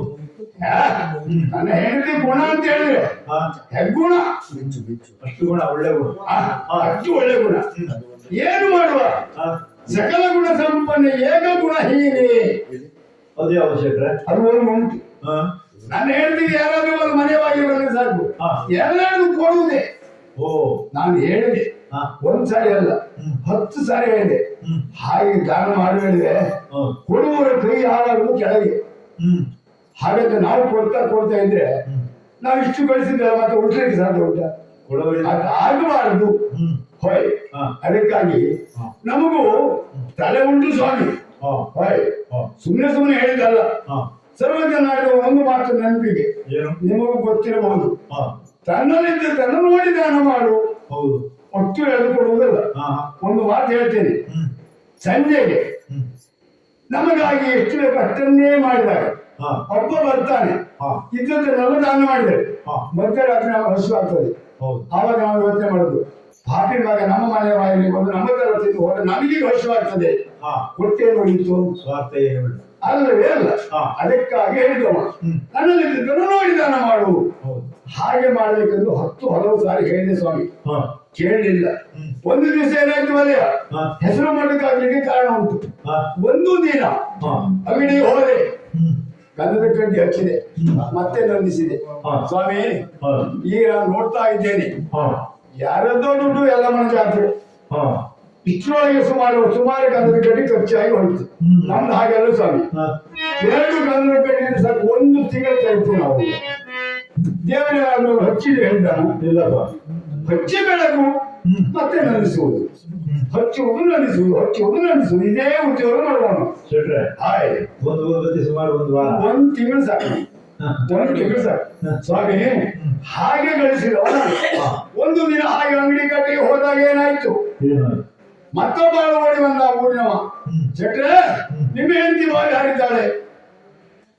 ಯಾತಕ್ಕೋ? ಕಾರಣ ಕೇಳಬೇಡಿ. ಆವಾಗ ನಾನು ಹೋದೆ. ಹೆಂಡತಿ ಅಲ್ವೋ ಸ್ವಾಮಿ, ಅದೆಷ್ಟೋ ದಿನ ಸಂಸಾರ ಮಾಡಿದವ ನಾನು. ಹೌದು. ಹೋಗಿ ನೋಡ್ತೇನೆ ನಾನು ಹೆಂಡತಿ ಮೇಲೆ ಮುರಿ ಹೇಳ್ತಾ ಇದ್ದ. ತಡ ಮಾಡಲಿಲ್ಲ ಸ್ವಾಮಿ, ಯೋಚನೆ ಮಾಡಲಿಲ್ಲ, ಬಟ್ಟೆ ತೆಗಿಲಿಲ್ಲ, ಹಾರಿದ ಹೆಂಡತಿಯ ಬಾವಿಗೆ. ಹರಿದಲ್ಲಿಗೆ ಹೆಂಡತಿದ್ದ ಬಾವಿಗೆ ಅಲ್ಲ ಸ್ವಾಮಿ, ಹಾರುವ ಬಾವಿಯಲ್ಲಿ ಹೆಂಡತಿಯ ಮೈ ಮೇಲೆ ಹಾರಿದ. ಕೆಳಗೆ ಹೋದ್ರು ಮತ್ತೆ ನೇರ ಬರಲಿಲ್ಲ. ನೀವೇ ಕೈಯಾರ ತೆಗೆದಂಗೆ ಆಯ್ತು. ಆವಾಗ ಹಾಗೆ ಮನೆಗೆ ಬಂದೆ, ಅಂಗಡಿಗೆ ಬಂದೆ, ಮತ್ತೆ ಬಂದ್ರು ಜನ. ಸ್ವಾಮಿ ಶೆಟ್ರೆ, ನಿಮ್ಮ ಹೆಂಡತಿಯ ಸತ್ವದ ಊರಿನವರು ಕುಡಿಯುವ ನೀರಿನ ಬಾವಿ ಅದು, ಹೆಣ ತೆಗೆಯಿರಿ. ತಲೆ ಸರಿ ಉಂಟು ಅವರಿಗೆ. ಹೆಂಡತಿಯನ್ನು ಕಳೆದುಕೊಂಡ ನಷ್ಟವೇ ಹೆಚ್ಚಾಗಿ ಹೋಗಿದೆ. ಮತ್ತೆ ಹಣ ಕೊಟ್ಟು ಹೆಣ ತೆಗೆಯುವುದ? ಬೇಕಾದ್ರೆ ಬಾವಿ ಮಕ್ಕಳಿಗೆ ನೀವೇ ತೆಗೆಸ್ಕೊಳ್ಳಿ ಹೇಳಿ. ಅಂದಿನಿಂದ ನನಗೆ ಸಣ್ಣ ಹೆಸರು ಬಂದಿದೆ, ಚಿಪ್ಪುಣ ಶೆಟ್ಟಿ. ಬಾವಿಯಲ್ಲಿ ಬಿದ್ದ ಹೆಂಡತಿ ಹೆಣವನ್ನು ತೆಗೆದ ಚಿಪ್ಪುಣ ಶೆಟ್ಟಿ. ಸ್ವಾಮಿ ಒಂದು ಮಾತು ಹೇಳ್ತೇನೆ, ಈ ಕೆಲವರು ಹೇಳುದುಂಟು, ಯಾರ ಅಪ್ಪನೇ ಸಾಯಿ, ಯಾರ ಅಮ್ಮನೇ ಸಾಯಿ, ಭರ್ಜರಿಯಾಗಿ ಮೋದಿ ಪೂಜೆ ಮಾಡಬೇಕು. ಆ ಸತ್ತವರ ಆತ್ಮಕ್ಕೆ ತೃಪ್ತಿ ಬರ್ತದೆ. ಹಾ. ಯಾರು ಹೇಳಿದವರು? ಅಲ್ಲವೇ ಅಲ್ಲ, ಇವರು ಊಟ ಮಾಡ್ಲಿಕ್ಕೆ ಹೇಳುದು ಅದೀಗ. ಹೌದು. ಅಷ್ಟು ಕಡಿ ಇಷ್ಟು ಹಾಕು. ಹೌದು. ಹೌದಲ್ವಾ? ಸತ್ತವರಿಗೆಲ್ಲ ತೃಪ್ತಿ ಆಗ್ತದ? ಇದ್ದಾಗ ನೋಡ್ಬೇಕು. ಅದು ನಮ್ಮ ಅಭಿಪ್ರಾಯ. ಸ್ವಾಮಿ ಅಂತೂ ಇಂತೂ ಹೀಗೆ ಮಾಡಿದಂತ ನಾನು ಇಷ್ಟೆಲ್ಲ ವ್ಯವಹರಿಸಿದ್ದೇನೆ. ಹಸಿರು ಮದುವೆ ಅಕ್ಕಲ್ಲ. ಈಗ ಇವನಿಗೆ ಇಷ್ಟು ಅನ್ನ ಹಾಕಿದ್ದೀರಲ್ಲ, ನಾನು ಇಟ್ಟುಕೊಂಡದ್ದನ್ನೇ ನಾನು ಕೊಟ್ಟದ್ದು. ಹೌದಲ್ವ? ಇಷ್ಟು ಸಾಕಾಗ್ಲಿಕ್ಕಿಲ್ಲ ಅವನಿಗೆ.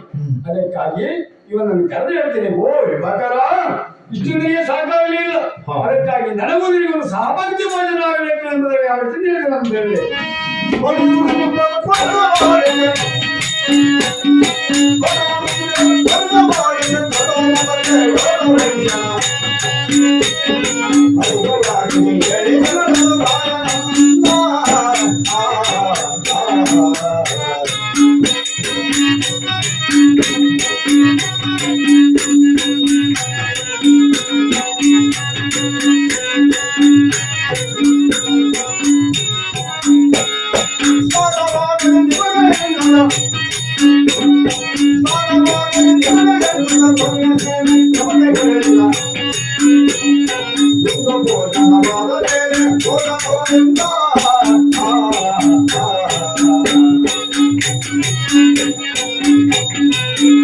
ವಿಭಾಕರ, ಹಣ್ಣು ತಿಂದೆಯ, ಹಾಲು ಕುಡಿಯ, ಸಂತೋಷ ಆಗಿರಲಿ, ಸ್ವಲ್ಪ ಸಮಾಧಾನ ಆಯ್ತು.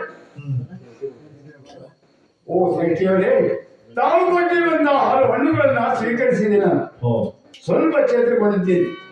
ಆದರೆ ನಾನು ಬಂದ ಪರಿಯನವಾದ ಮನೆ ಹೇಳ್ತಾ ಇದ್ದೇನೆ, ಯಾರು ಯಾವುದನ್ನ ಮುಚ್ಚಿಡಬಾರದು, ನಾನು ಅದನ್ನ ಮುಚ್ಚಿಡುತ್ತಾ ಇಲ್ಲ.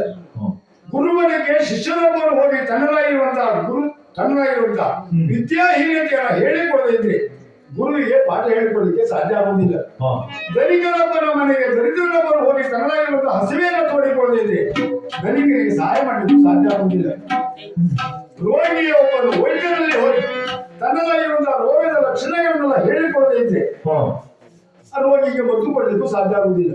ಅದಕ್ಕಾಗಿ ಯಾವುದನ್ನ ಮರೆಮಾಚಿದ್ದೇನೆ ಅಂತ ನಾನು 4 ದಿನಗಳ ಅನ್ನ ನೀರು ಪಡೆದಿದ್ದೇನೆ, ವಿಶ್ರಾಂತರಾಗಿದ್ದೇನೆ. ವಿಶ್ರಾಂತಿಯನ್ನು ಪಡೆದಿರುವುದು ಇಲ್ಲಿ ಮಲಗಿದೆ ಎಂಬುದಾಗಿ ನಮ್ಮಲ್ಲೆಲ್ಲ ಹೇಳಿದ್ದೇನೆ. ಅದನ್ನ ತಿಳಿದಿರುವಂತಹ ತಾವು ನನಗೆಲ್ಲವನ್ನು ಕೊಟ್ಟಿದ್ದೀರಾ. ತಮ್ಮೊಟ್ಟಿಗೆ ಸಹಪಂಕ್ತಿ ಭೋಜನ, ಸಂತೋಷ ಆಯ್ತು. ಸ್ನಾನವಾಗಲಿ ನಿಮಗೆ ಎನ್ನುವುದ ಸ್ನಾನ ಮಾಡಿಸಿದ್ದೀರಾ, ಬಿಸಿ ನೀರ ಸ್ನಾನ ಆಗಿದೆ. ಯೋಗ್ಯವಾಗಿರುವಂತಹ ಉಡುಗೆಯನ್ನು ಕೊಟ್ಟಿದ್ದೀರಾ, ಅದನ್ನೆಲ್ಲ ತೃಪ್ತಿಪಡಿದ್ದೀನಿ ಎಂಬುದಾಗಿ ನಮಸ್ಕರಿಸಿದ್ದಾನೆ. ಆವಾಗ ಶ್ರೇಷ್ಠ ಹೇಳಿದ, ವಿಭಾಕರ ನೋಡಿ, ರಾತ್ರಿ ಆಗ್ತಾ ಇದೆ, ಹಾಗಾಗಿ ಈಗ ನೀನು ಹೋಗುವ ಅಗತ್ಯ ಇಲ್ಲ. ನಿಶಾಚರರು ಸಂಚರಿಸುವಂತ ಈ ಕಾಲ, ರಾಕ್ಷಸರು ಸಂಚಾರವಾಗಿ ಹೊತ್ತು, ಅದಕ್ಕಾಗಿ ನೀನೇ ಹೋಗುವುದು ಬೇಡ. ಅದಕ್ಕಾಗಿ ಕಾಡು ಮೃಗಗಳ ಹಾಳುಗಳಿಯೂ ಉಂಟು, ಆದರೆ ಈಗ ಹೋಗ್ಲಿಕ್ಕೆ ಆಗುವುದಿಲ್ಲ. ಅದಕ್ಕಾಗಿ ಬೆಳಗಾದ ಮೇಲೆ ನೀವು ಹೋಗಬಹುದು. ಹಾಗೆ ಇಲ್ಲಿ ಮಲಗುವುದಲ್ಲ. ನನ್ನ ಶ್ರೇಷ್ಠಿ ಅಂದ್ರೆ ಏನು ಗೊತ್ತುಂಟ, ಭಾರಿ ವರ್ತನೆ ನಾನು. ಆದ್ರಿಂದ ನೋಡಲಿ ನನ್ನ ತುದಿ ಅಲ್ಲಿರುವಂತಹ ಒಂದು ದೊಡ್ಡದಾಗಿರುವಂತಹ ಬಂಗಲೆ ಇದೆಯಲ್ಲ, ಅದೇ ಶಯನಾಗ್ರಹ, ಅತಿಥಿ ಗ್ರಹ ನಿಮ್ಮಂತವರಿಗೆ ಕಲಿಸಿದರು. ಹೋಗಿ ಎಲ್ಲಿ ಬರದು ಎಂಬುದಾಗಿ ಹೇಳಿದಾಗ ವಿಭಾಕರ ಅರ್ಥ ಸಾಗುತ್ತಿದ್ದಾನೆ. ಆವಾಗ ಸಾಗಿರುವಂತಹ ವಿಭಾಕರ ಹೋಗಿ ಮೌನವನ್ನು ವೀಕ್ಷಿಸುತ್ತಾ ಇದ್ದಾನೆ. ಯಾವ ಪರಿಣಾಮ ಅಂತ ಹೇಳಿದೆ,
ನಾಡೋರಿಗಳ ಒಂದು ಮಾತು ನೆನಪಿಗೆ ಬರುತ್ತಾ ಇದೆ ಸ್ವಾಮಿ.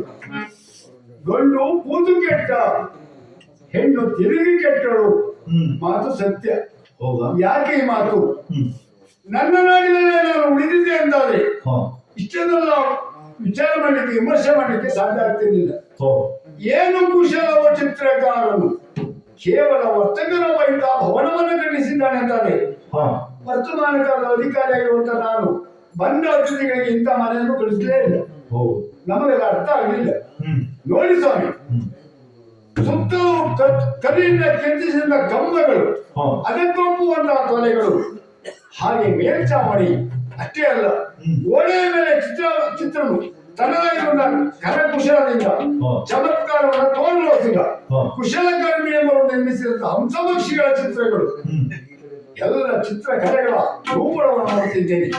ಹಾಗೆ ಇತ್ತ ಕಡೆ ನುಡಿದಾಗ ತೂಗಾಡುತ್ತಿರುವಂತಹ ಒಂದು ಏಕೈಕ ಮಂಚ, ಇದೇ ತೂಗು ಮಂಚ. ರತ್ನಗಂಬಳಿ ಹಾಸಿಗೆ, ಸುಖದ ಸುಪ್ಪತ್ತಿಗೆ ಎಲ್ಲವೂ ಉಂಟು ಸ್ವಾಮಿ. ಅದು ಒಂದು ಮಾತು, ಬಂದು ಭವನವನ್ನೆಲ್ಲ ವೀಕ್ಷಿಸಿದ ಮನ ಒಂದು ಮಂಚ ಇದೆ ಇಲ್ಲಿ. ನನ್ನ ಶ್ರೇಷ್ಠರು ಹೇಳಿ ಕಳಿಸಿದ್ದಾರೆ, ಯುವಕರ ಗೋವಿಂದಿನಲ್ಲಿ ಮಲಗು, ಬಾಗಿಲನ್ನು ಮಾತ್ರ ಹಾಕಬೇಡ. ಯಾಕೆ? ನೀನು ನಿನ್ನಂತವರು ಮತ್ತೊಬ್ಬರು ಬಂದ್ರೆ ಅತಿಥಿಗಳಿಗಾಗಿ ನಾವು ಅಲ್ಲಿಗೆ ಮತ್ತೆ ಕಳಿಸ್ತೇವೆ ಅಂತ ಹೇಳಿ ಯಾಗ್ಲಿ ಬಾಗಿಲು ಹಾಕುವುದಿಲ್ಲ. ಮಂಚ ಇದೆಯಲ್ಲ, ಇದೇ ತೂಗು ಮಂಚದಲ್ಲಿ ಮಲಗುತ್ತೇವೆ ಮಲಗಿದ್ದಾನೆ. ಇತ್ತ ಕಡೆಯಲ್ಲಿ ನಂದೇ ಶ್ರೇಷ್ಠಿ ಯೋಚನೆ ಮಾಡಿದ, ಸ್ವಾಮಿ ಅವನನ್ನು ಅಲ್ಲಿ ಕಳಿಸಿದ್ದಾಯ್ತು. ಈಗ ಇಷ್ಟೆಲ್ಲ ಮಾಡ್ಲಿಕ್ಕೆ ಕಾರಣ ಏನುಂಟು? ಇದೆಲ್ಲ ನಂದೇ ಶ್ರೇಷ್ಠಿಯರು ತಲೆ ಸ್ವಾಮಿ. ಹೌದು. ತಲೆ ಅಂದ್ರೆ ಹೇಗುಂಟು? ಏನು ತಲೆ ಉಪಾಯ ಬೇರೆ ಉಂಟಾ? ಮತ್ತೆ ಶೆಟ್ರು ಸಾಮಾನ್ಯವಲ್ಲ. ಈ ಶೆಟ್ರಿಗೆ ಅಷ್ಟು ತಲೆ ಉಂಟಲ್ಲ, ಅಂದ್ರೆ ತಲೆ ಇಷ್ಟು ದಪ್ಪ ಅಂತಲ್ಲ, ಬುದ್ಧಿ ಬುದ್ಧಿ ಮತ್ತೊಬ್ಬರಿಗಿಲ್ಲ. ಯಾಕೆ? ನಾನು ಆವಾಗಲೇ ಹೇಳಿದ್ನಲ್ಲ, ಇಷ್ಟು ಮಾಡಬೇಕಿದ್ರೆ ಏನೇನೋ ಮಾಡಿದ್ದು. ಇಲ್ಲಿಂದ ಅಲ್ಲಿ ಹೋಗಿ ಅಲ್ಲಿ ಒಂದು ಅಂಗಡಿ ಮಾಡಿ, ಇಲ್ಲಿ ಅಲ್ಲ ಸ್ವಾಮಿ ಸುಮಾರು ದೂರದಲ್ಲಿ ಅಂಗಡಿ ಮಾಡಿ ಇಷ್ಟು ವ್ಯಾಪಾರ ಮಾಡಿದ್ದಾರೆ. ಹಾಗೆ ಕೂತ್ಕೊಳ್ಳೋದಲ್ಲ, ಲಾಭದಾಯಕವಾಗಿರುವುದು ವ್ಯಾಪಾರ ನಾವು ಮಾಡಿದ್ದು. ಇಷ್ಟು ಬೆಳೆಸಿದ್ದೇವೆ. ಹಾಗೆ ಇಷ್ಟೆಲ್ಲ ಯಾಕೆ ಮಾಡಿದೆ? ಇವನೇನು ನಮಗೆ ಸಂಬಂಧಿ ಅಲ್ಲ, ಹೌದಲ್ವಾ? ಯಾರ್ಯಾರು ಅಲ್ಲದೆ ಇವನು ಇಷ್ಟು ಖರ್ಚು ಮಾಡಿದ್ದೀನಿ ಅಂತ ಅದರಲ್ಲಿ ಒಂದು ಕಾರಣ ಉಂಟು. ಮೊದಲು ಹೇಳಿದ ಹಾಗೆ ನನಗೂ ಒಂದು ಮದುವೆ ಆಯ್ತು ಅಂತ ಹೇಳಿದ್ರಲ್ಲ, ಹೌದು. ಆ ಮದುವೆಯ ಪ್ರತೀಕವಾಗಿ ನನಗೊಬ್ಬಳು ಮಗಳಿದ್ದಾಳೆ ಸ್ವಾಮಿ. ಒಬ್ಬಳು ಮಗಳಿದ್ದಾಳೆ? ಒಬ್ಬಳೇ ಒಬ್ಬಳು ಮಗಳು. ಸಂಜೆ ಇದ್ದಾಳೆ. ನೀವು ಕೇಳೋದು ಬೇಡ, ನಿಮ್ಗೆ ಆಗಿದೆ ಅಂತ ನನಗೆ ಗೊತ್ತುಂಟು. ಕೊಡುವುದು ನೀರು ನಿಮ್ಗೆ. ಹೌದಾ? ನಿಮ್ಗೆ ಆ ಸುದ್ದಿ ಬೇಡ. ಮಗಳಿದ್ದಾಳೆ. ವಯಸ್ಸು ಎಷ್ಟು ಕೇಳ್ತೀರಾ? ಎಷ್ಟು? ಇನ್ನು ನಾಳೆ ಆದ್ರೆ 18. ಹಾಗಾದ್ರೆ ತಯಾರಿ ಯಾರು ಆಕ್ಷೇಪ ಮಾಡುವ ಹಾಗಿಲ್ಲ. ನಾಳೆ 18 ಸ್ವಾಮಿ. ಆಗ ಮದುವೆ ಮಾಡೋದಕ್ಕಿಂತ ತೀರ್ಮಾನಕ್ಕೆ ಈಗ ಬಂದಿದ್ದೇನೆ. ಹೇಗೆ? ಮತ್ತೇನಲ್ಲ, ಇದುವರೆಗೆ ನಮ್ಮದು ಆ ಸಂತಾನ ಅಲ್ಲ, ನಾಳೆಯಿಂದ ಅಡಿ ಸಂತಾನ ಆದ್ರೆ ಹೇಗೆ? ಒಳ್ಳೆ ಉಪಾಯ. ಅಂದ್ರೆ ಮನೆಯಲ್ಲೇ ಎಂಟು ಮದುವೆ ಮಾಡಿದ್ರೆ ಮನೆಯಲ್ಲಿ ದಕ್ಷಿಣ ಕಾಸು ಉಳಿತದೆ, ಮನೆ ಹಳ್ಳಿಯನ್ನು ಆಗ್ತಾನೆ. ಹೌದಲ್ವಾ? ಯಾಕೆ ಈ ಮಾತು ಹೇಳಿದೆ? ಇವನೊಬ್ಬ ನಿಗಾಡು ಒಳ್ಳೆ ಸುಂದರ, ಏನೂ ಇಲ್ಲ. 6 ತಿಂಗಳಿಂದ ಆಗದ ವ್ಯಾಪಾರ, ಕಸ ಗುಡಿಸಿದ ಕಸಕ್ಕೂ ವ್ಯಾಪಾರ ಆಗಿ ಹೋಗಿ ಬಂದು ಮಲಗಿದಾಗ ಅಂತಾರೆ. ಇವ ಇಲ್ಲೇ ಉಳಿದ್ರೆ ಹಾಗೆ ಒಳ್ಳೆಯದು ಒಳ್ಳೆಯದು, ಹೌದಲ್ವಾ? ಆದ್ರಿಂದ ನನ್ನ ಮಗಳನ್ನೇ ಕೊಂಡು ನಾಳೆ ಮದುವೆ ಮಾಡುವುದೇ. ಏನಂತೀರಿ ನೀವೀಗ? ತೀರ್ಮಾನಕ್ಕೆ ನೀವು ಬಂದಿದ್ದೆ, ನಾನು ತೀರ್ಮಾನಕ್ಕೆ ನಾನು ಬಂದಿದ್ದೇನೆ. ಮಗಳು ಒಪ್ಪಿಗೆ ಉಂಟ ಇದಕ್ಕೆ? ಇದಕ್ಕಲ್ಲಿಯೂ ಹೌದಲ್ವಾ? ವಿಚಾರ ಹೌದು ಸ್ವಾಮಿ. ಈ ಮಗಳನ್ನು ಒಪ್ಪಿಗೆ ಬೇಕು. ಮೊದಲು ಹಾಗಲ್ಲ, ಕನ್ಯೆ ಮರ್ಯಾದ ರೂಪ. ಕನ್ಯಾದವಳು ವರನ್ನು ನೋಡಬೇಕು, ಅವಳು ಒಪ್ಪಿದ್ರೆ ಮಾತ್ರ ಮದುವೆ. ಇದರಲ್ಲಿ ಮತ್ತೆ ಮಗಳನ್ನು ಸಾಕುವುದೇ ನಮ್ಮ ಮನೆಯಲ್ಲಿ. ಹಾಗಾಗಬಾರ್ದಲ್ಲ, ಅದಕ್ಕಾಗಿ ಮಗಳನ್ನ ಕರೀತೇನೆ ಎಂಬುದಾಗಿ ಅವರಿಚ್ಚಿನ ಕರೀತಿದ್ದಾರೆ.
ಮಗಳೇ ಅವಳಿಗೆ ಬಾ ಬಾ ಬಾ ಎಂದಿದ್ದಾರೆ.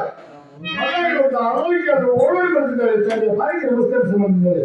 ಓ ಅಪ್ಪ ಎಂದಿನಂತ ಒಂದು ಸಡಗರದಿಂದ ಕರೀತಿದ್ದೀರ ತಾವೇನು? ಮಗಳೇ ಕರೀಲಿಕ್ಕೂ ಕಾರಣ ಉಂಟು. ಹೇಗಿದ್ದೀಯಾ ನೀನೀಗ? ನೋಡ್ತಾ ನೋಡ್ತಾ ನೋಡ್ತಾ ನನ್ನ ಎದುರಿಗೆ ಬಂದು ನಿಂತಿದ್ದೀಯಲ್ಲ, ನನಗಿಂತ ಸ್ವಲ್ಪ ಎತ್ತರಕ್ಕೆ ಇದ್ದಾಳೆ ಅವಳಿಗೆ. ಈ ಹೆಣ್ಣಂತ ಹೇಳಿದ್ರೆ ಬಾಳೆ ಮರಗಳಾಗಿ ಉಂಟು ಅಂತೆ, ಹೌದಲ್ವಾ? ನಿನ್ನೆ ನೋಡಿದ್ರೆ ಇವತ್ತಿರುವುದಿಲ್ಲ, ಇವತ್ತು ನೋಡಿದ್ರೆ ನಾಳೆ ಮನೆ ಬರ್ತದೆ, ಹೌದಲ್ವಾ? ಸ್ವಾಮಿ, ನನ್ನ ಮಗಳು ಅಷ್ಟೇ ಅಲ್ಲ, ನಿಮಗೂ ಮಗಳಿದ್ರು ಹೀಗೆ ಬೆಳೀತಾರೆ, ಹೌದಲ್ವಾ? ಮಗಳೇ, ಬೆಳೆದು ನಿಂತಿರುವಂತ ನೀನು, ನಿನಗೆ ನಾನು ಕಡಿಮೆ ಮಾಡಿದ್ದೇನಾ? ಶತ್ರು ಮಗಳೇ ಇರುವುದು, ರೂಪದಲ್ಲಿ ನೋಡಿದಾಗ ಹೇಗಿದೆಯಾ? ರಾಜ ಲಕ್ಷಣಗಳಲ್ಲಿ ಕೂಡಿದಂತ ಒಂದು ರಾಜಕುಮಾರಿ ಆಗಿದೆಯಾ? ಕಡಿಮೆ ಮಾಡಲಿಲ್ಲ ನಿನಗೀಗ. ಯೋಗ್ಯವಾಗಿರುವಂತಹ ಗುರುಮಠಕ್ಕೆ ಸೇರಿಸಿದೆ, ಯೋಗ್ಯವಾಗಿರುವಂತಹ ಅಭ್ಯಾಸವನ್ನು ಮಾಡಿಸಿದ್ಯಾ, ಎಲ್ಲವನ್ನು ಕಲಿತಿದ್ದೀಯ ನೀನು. ಬೇಕಾಗಿರುವಂತಹ ಆಭರಣಗಳನ್ನು ಕೊಟ್ಟಿದೆ, ಯಾವ ರೀತಿಯಲ್ಲೂ ಕಡಿಮೆ ಮಾಡಿಲ್ಲ. ಗಂಡು ಹೆಣ್ಣಾಗಿ ಹೆಣ್ಣು ಗಂಡಾಗಿ ನಿನ್ನ ಬೆಳೆಸಿದ್ದೀನಿ. ಮಗಳೇ, ಇಂದು ಕರೀಲಿಕ್ಕೆ ಕಾರಣ ಮತ್ತೇನ? ಇಷ್ಟುವರೆಗೆ ಎಲ್ಲಿ ಹೋಗಿದೆಯಾ? ಆವಾಗ ಮಗ ಇವತ್ತು ಆಲೋಚನೆ ಸ್ವಲ್ಪ ಭಾರಿ ಬುದ್ಧಿವಂತೆ, ಶಕ್ತಿ ಅಷ್ಟು ಬುದ್ಧಿವಂತ ಆದ್ರೆ ಮಗಳೇ ಆಗಿರ್ತಾಳೆ, ಅವಳಿಗೆ ಹುಟ್ಟಿದವಳು ಅಲ್ವಾ? ಅದಕ್ಕಾಗಿ ಬಹಳ ಬುದ್ಧಿವಂತ. ಅವ್ರು ಹೇಳಿದ್ರು, ಅಪ್ಪ ವಿಹಾರಕ್ಕಾಗಿ ಹೋಗಿದ್ದೆ ನಾನು, ನೋಡಿದ್ಯಪ್ಪ ಏನಲ್ಲ ನೀವೇ ನೆಟ್ಟಿದಂತ ಒಂದು ಬಳ್ಳಿ ಉಂಟಲ್ಲ, ಆ ಮಲ್ಲಿಗೆ ಬಳ್ಳಿ ನಾನು ನಿನ್ನೆ ಮೊನ್ನೆ ಹಿಂದೆ ಎಲ್ಲ ನೋಡ್ತಾ ಇದ್ದೇನೆ, ಇಂದು ನೋಡ್ತೇನೆ ಬಳ್ಳಿ ಬೇರೆ ದಾಟಲಿಕ್ಕೆ ಶುರುವಾಗಿದೆ. ಮತ್ತೆ ಅಷ್ಟೇ ಅಲ್ಲಪ್ಪ, ತಾವು ತೋರಿಸಿದಂತ ಕೊಳ ಒಂದು ಉಂಟಲ್ಲ, ಕೊಳದಲ್ಲಿ ಯಾಕೆ ಹೀಗೆ ಮಾಡಿದ್ರು ನನಗೆ ಗೊತ್ತಿಲ್ಲ. ಒಂದು ಹೆಣ್ಣು ಹಂಸ ಅತ್ತ ಇತ್ತ ತಿರುಗಾಡ್ತಾ ಮೂಗವಾಗಿ ಒಂದು ಕಡೆ ಹೋಗಿ ಒಂದೇ ಒಂದು ಮೂಲೆಯಲ್ಲಿ ಹೀಗೆ ಕುಂಗುತ್ತಾ ಹೋಗ್ತಿದೆ. ಕಾರಣ ಗೊತ್ತಾಗ್ಲಿಲ್ಲ ಅದೀಗ. ಅಪ್ಪ ಯಾಕೆ ಹೀಗೆ ಮಾಡಿದ್ರು ನನಗೆ ಗೊತ್ತಿಲ್ಲ. ಆವಾಗ ನಂದಿಸಿ ಕೇಳ್ತಿದ್ದೇನೆ, ಮಗಳೇ ನಿನ್ನ ಅಪ್ಪನೇ ನಾನು, ನಿನ್ನ ಅಪ್ಪನೇ ಆ ಹೆಣ್ಣು ಹಂಸ ಒಂದು ಮೂಲೆ ಹೆಣ್ಣು ಕುಳಿತಿದೆ ಕೊಳದಲ್ಲಿ ಅಂತ ಹೇಳಿದಲ್ಲ, ಇದರ ಅರ್ಥ ಅದಕ್ಕೊಂದು ಗಂಡು ಹಂಸ ಇರ್ಬೇಕಿತ್ತು ಅಂತೇಳಿ ನನ್ನ ಭಾವನೆ ಅಂತ. ಈಗ ಮಲ್ಲಿಗೆ ಬಳಿ ಬೇರೆ ದಾಡ್ತಾ ಇದೆ ಅಂತ ಹೇಳಿದಲ್ಲ, ದಾಟಬಾರದು. ನಿನ್ನ ಅಪ್ಪನಾಗಿರುವಂತ ನಾನು ಅದಕ್ಕೆಲ್ಲರಿಗೂ ಕಡಿವಾಣ ಹಾಕಬೇಕಂತಲೇ ನಿನ್ನನ್ನು ಕಳಿಸಿದ್ದು. ಈಗ ಯಾಕೆ ಗೊತ್ತುಂಟ? ಹದಿಹರೆಯದ ವಯಸ್ಸಿನವಳು ನೀನೀಗ 18 ತುಂಬ್ತಾ ಬಂತು. ಯೋಗ್ಯವಾಗಿರುವಂತಹ ಕಾಲದಲ್ಲಿ ನೀವು ಮದುವೆ ಮಾಡಬೇಕೆಂದು ತೀರ್ಮಾನ ಬಂದಿದ್ದೇನೆ. ಹುಡುಕುವ ಅವಶ್ಯಕತೆ ಇಲ್ಲವೇ? ನೀವು ಮನೆಯಲ್ಲಿ ನಿಂತು ನೋಡಿರ್ಬೋದು. ಇನ್ನು ಮಧ್ಯಾಹ್ನ ಊಟ ಮಾಡಿದನಲ್ಲ ನಮ್ಮ ಮನೆಯಲ್ಲಿ, ನಿರಾಭರಣ ಸುಂದರನಾಗಿದ್ದಾನೆ. 6 ತಿಂಗಳಿಂದ ಇಲ್ಲದ ವ್ಯಾಪಾರ ಬಂದು ಮಲಗಿದಾಗ ಅವನಿಗಾಗಿದೆ. ಸುರಕ್ಷಣಾ ಭರಿತನಾಗಿದ್ದಾನೆ, ಸಂಪನ್ನನಾಗಿದ್ದಾನೆ. ಆದ್ರೆ ಅವನಿಗೇ ಕೊಟ್ಟು ನಿನ್ನ ಮದುವೆ ಮಾಡಬೇಕು ಎಂಬ ತೀರ್ಮಾನಕ್ಕೆ ಬಂದಿದ್ದೇನೆ. ಮದುವೆ ಆಗ್ತೀಯ ಕೇಳ್ತಾನೆ. ಆವಾಗ ಎಲ್ಲರೂ ಕೇಳ್ತಿದ್ದಾರೆ, ಅಪ್ಪ ನೀವು ಹೇಳುವುದೇನೋ ಸತ್ಯ, ಹೌದು, ನಾನು ಭಾವಿಸಿದ್ದು ಅದೇ, ಮದುವೆ ಬೇಡ ಅಂತ ಹೇಳಬಹುದು. ಆದರೂ ಸಹ ತಂದೆ ಆಗಿರುವಂತ ನಿಮ್ಮ ಮಾತಿಗೆ ಹೋಗುವುದು ಬೇಡ ಅಂತ ಹೇಳಿಕ್ಕೆ ಸಮಯ ಆಗಲ್ಲ. ಮದುವೆ ಮಾಡಿಕೊಳ್ಳುವುದೇ, ಮದುವೆ ಮಾಡಿಕೊಳ್ಳುವುದಾದ್ರೆ ನೀವು ಹೇಳಿದಾಗ ಕನ್ಯಾವರೇ ನಾನು ನೋಡಬೇಕು, ಅವರು ಒಪ್ಪಬೇಕು, ಅಷ್ಟೇ ಅಲ್ವಾ? ನಾಳೆ ಜೀವನ ಪರ್ಯಂತ ಅವರೊಟ್ಟಿಗೆ ನಾನು ಸಂಸಾರ ಸಾಗಿಸುವುದು ನಾನು ಅಷ್ಟೇನೆ. ಅದಕ್ಕೆ ಕೊರತೆ ಕುಂಠಿತಾಗಬಾರ್ದು. ಅದಕ್ಕೆ ಒಂದು ಕೆಲಸ ಮಾಡ್ತೇನೆ. ಈಗ ಈಗಿನ ಕಾಲದ ಗಂಡು ಮಕ್ಕಳು ಬಹಳ ಕೆಟ್ಟು ಹೋಗಿದ್ದಾರೆ ಅನ್ನೋ ವಿಚಾರವೂ ಗೊತ್ತುಂಟು ನನಗೀಗ. ಹೌದಲ್ವಾ? ಯಾವ್ಯಾವ ವೇಷದಲ್ಲಿ ಬರ್ತಾರೆ ಅಂತ ಹೇಳಿಕ್ಕೆ ಸಾಧ್ಯ ಇಲ್ಲ, ಹೌದಲ್ವಾ? ಆವಾಗ ಎಷ್ಟು ಹೇಳಿದವರು ಮತ್ತೆ ಹಾಯಿಸಲು ಬಿಡಲಿಕ್ಕೂ ಸಾಧ್ಯ ಇಲ್ಲ, ಹಾಗೂ ಇದ್ದಾರೆ. ಅದಕ್ಕಾಗಿ ಇವರ ರೂಪ ಗುಣ ಲಕ್ಷಣ ಎಲ್ಲವನ್ನು ನಾನು ಪರೀಕ್ಷೆ ಮಾಡಬೇಕು.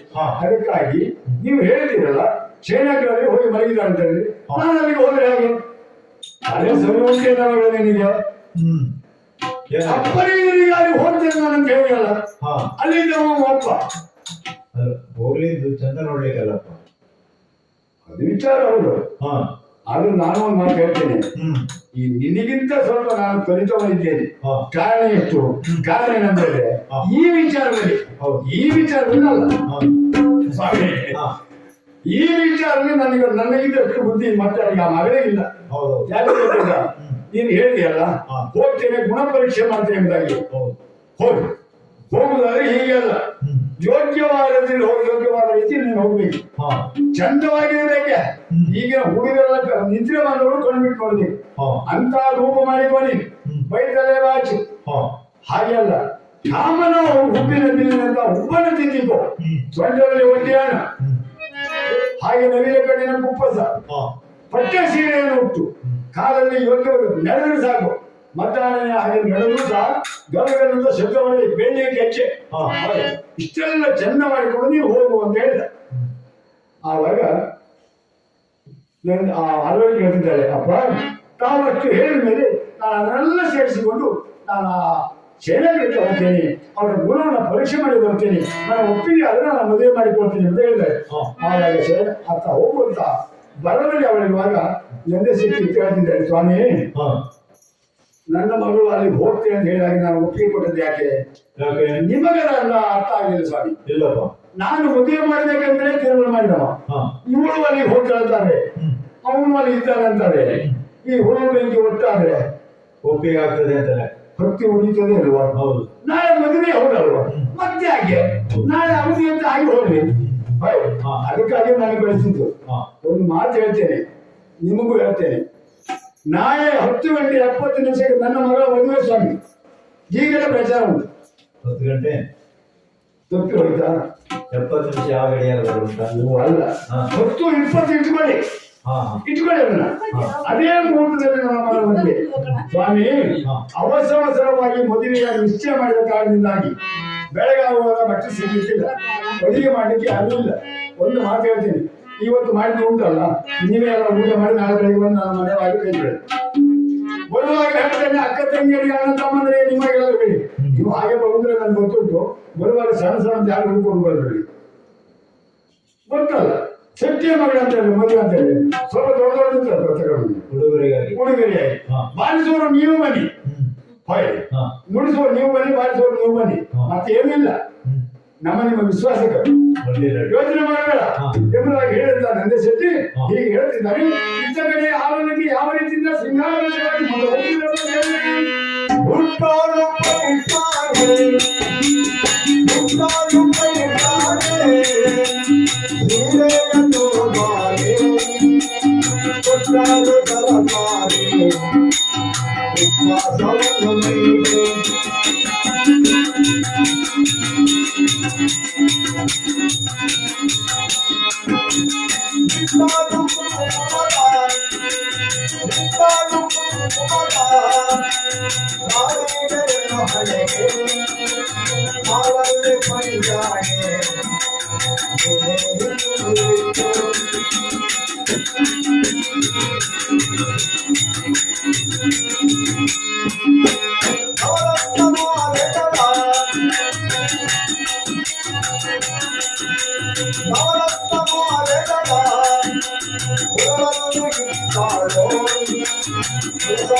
ಮಗಾಗಿರುವಂತಹ ಆರೋಗ್ಯರು ತಂದೆಯಿಂದ ಅಪ್ಪಣೆಯನ್ನು ಪಡೆದು ಸೇನೆಗಳನ್ನು ಪ್ರವೇಶ ಮಾಡಬೇಕಿರುವಂತಹ ಉದ್ದೇಶದಿಂದ ಯೋಗ್ಯವಾಗಿರುವಂತಹ ಪೈಠಾಣಿ ಸೀರೆ ನುಟ್ಟಿದ್ದಾಳೆ, ನವಿಲುಕೊಂಡಿನ ಕುಪ್ಪಸವನ್ನು ತೊಟ್ಟುಕೊಂಡಿದ್ದಾಳೆ, ಬೈತಲೆಯನ್ನು ಬಾಚಿಕೊಂಡಿದ್ದಾಳೆ, ನಾಗರ ಹೆಡೆಯಂತೆ ಜಡೆಯನ್ನು ನೆಂದುಕೊಂಡಿದ್ದಾಳೆ, ಹಾಗೆ ಉಪ್ಪನ್ನು ತಿದ್ದಿಕೊಂಡಿದ್ದಾಳೆ.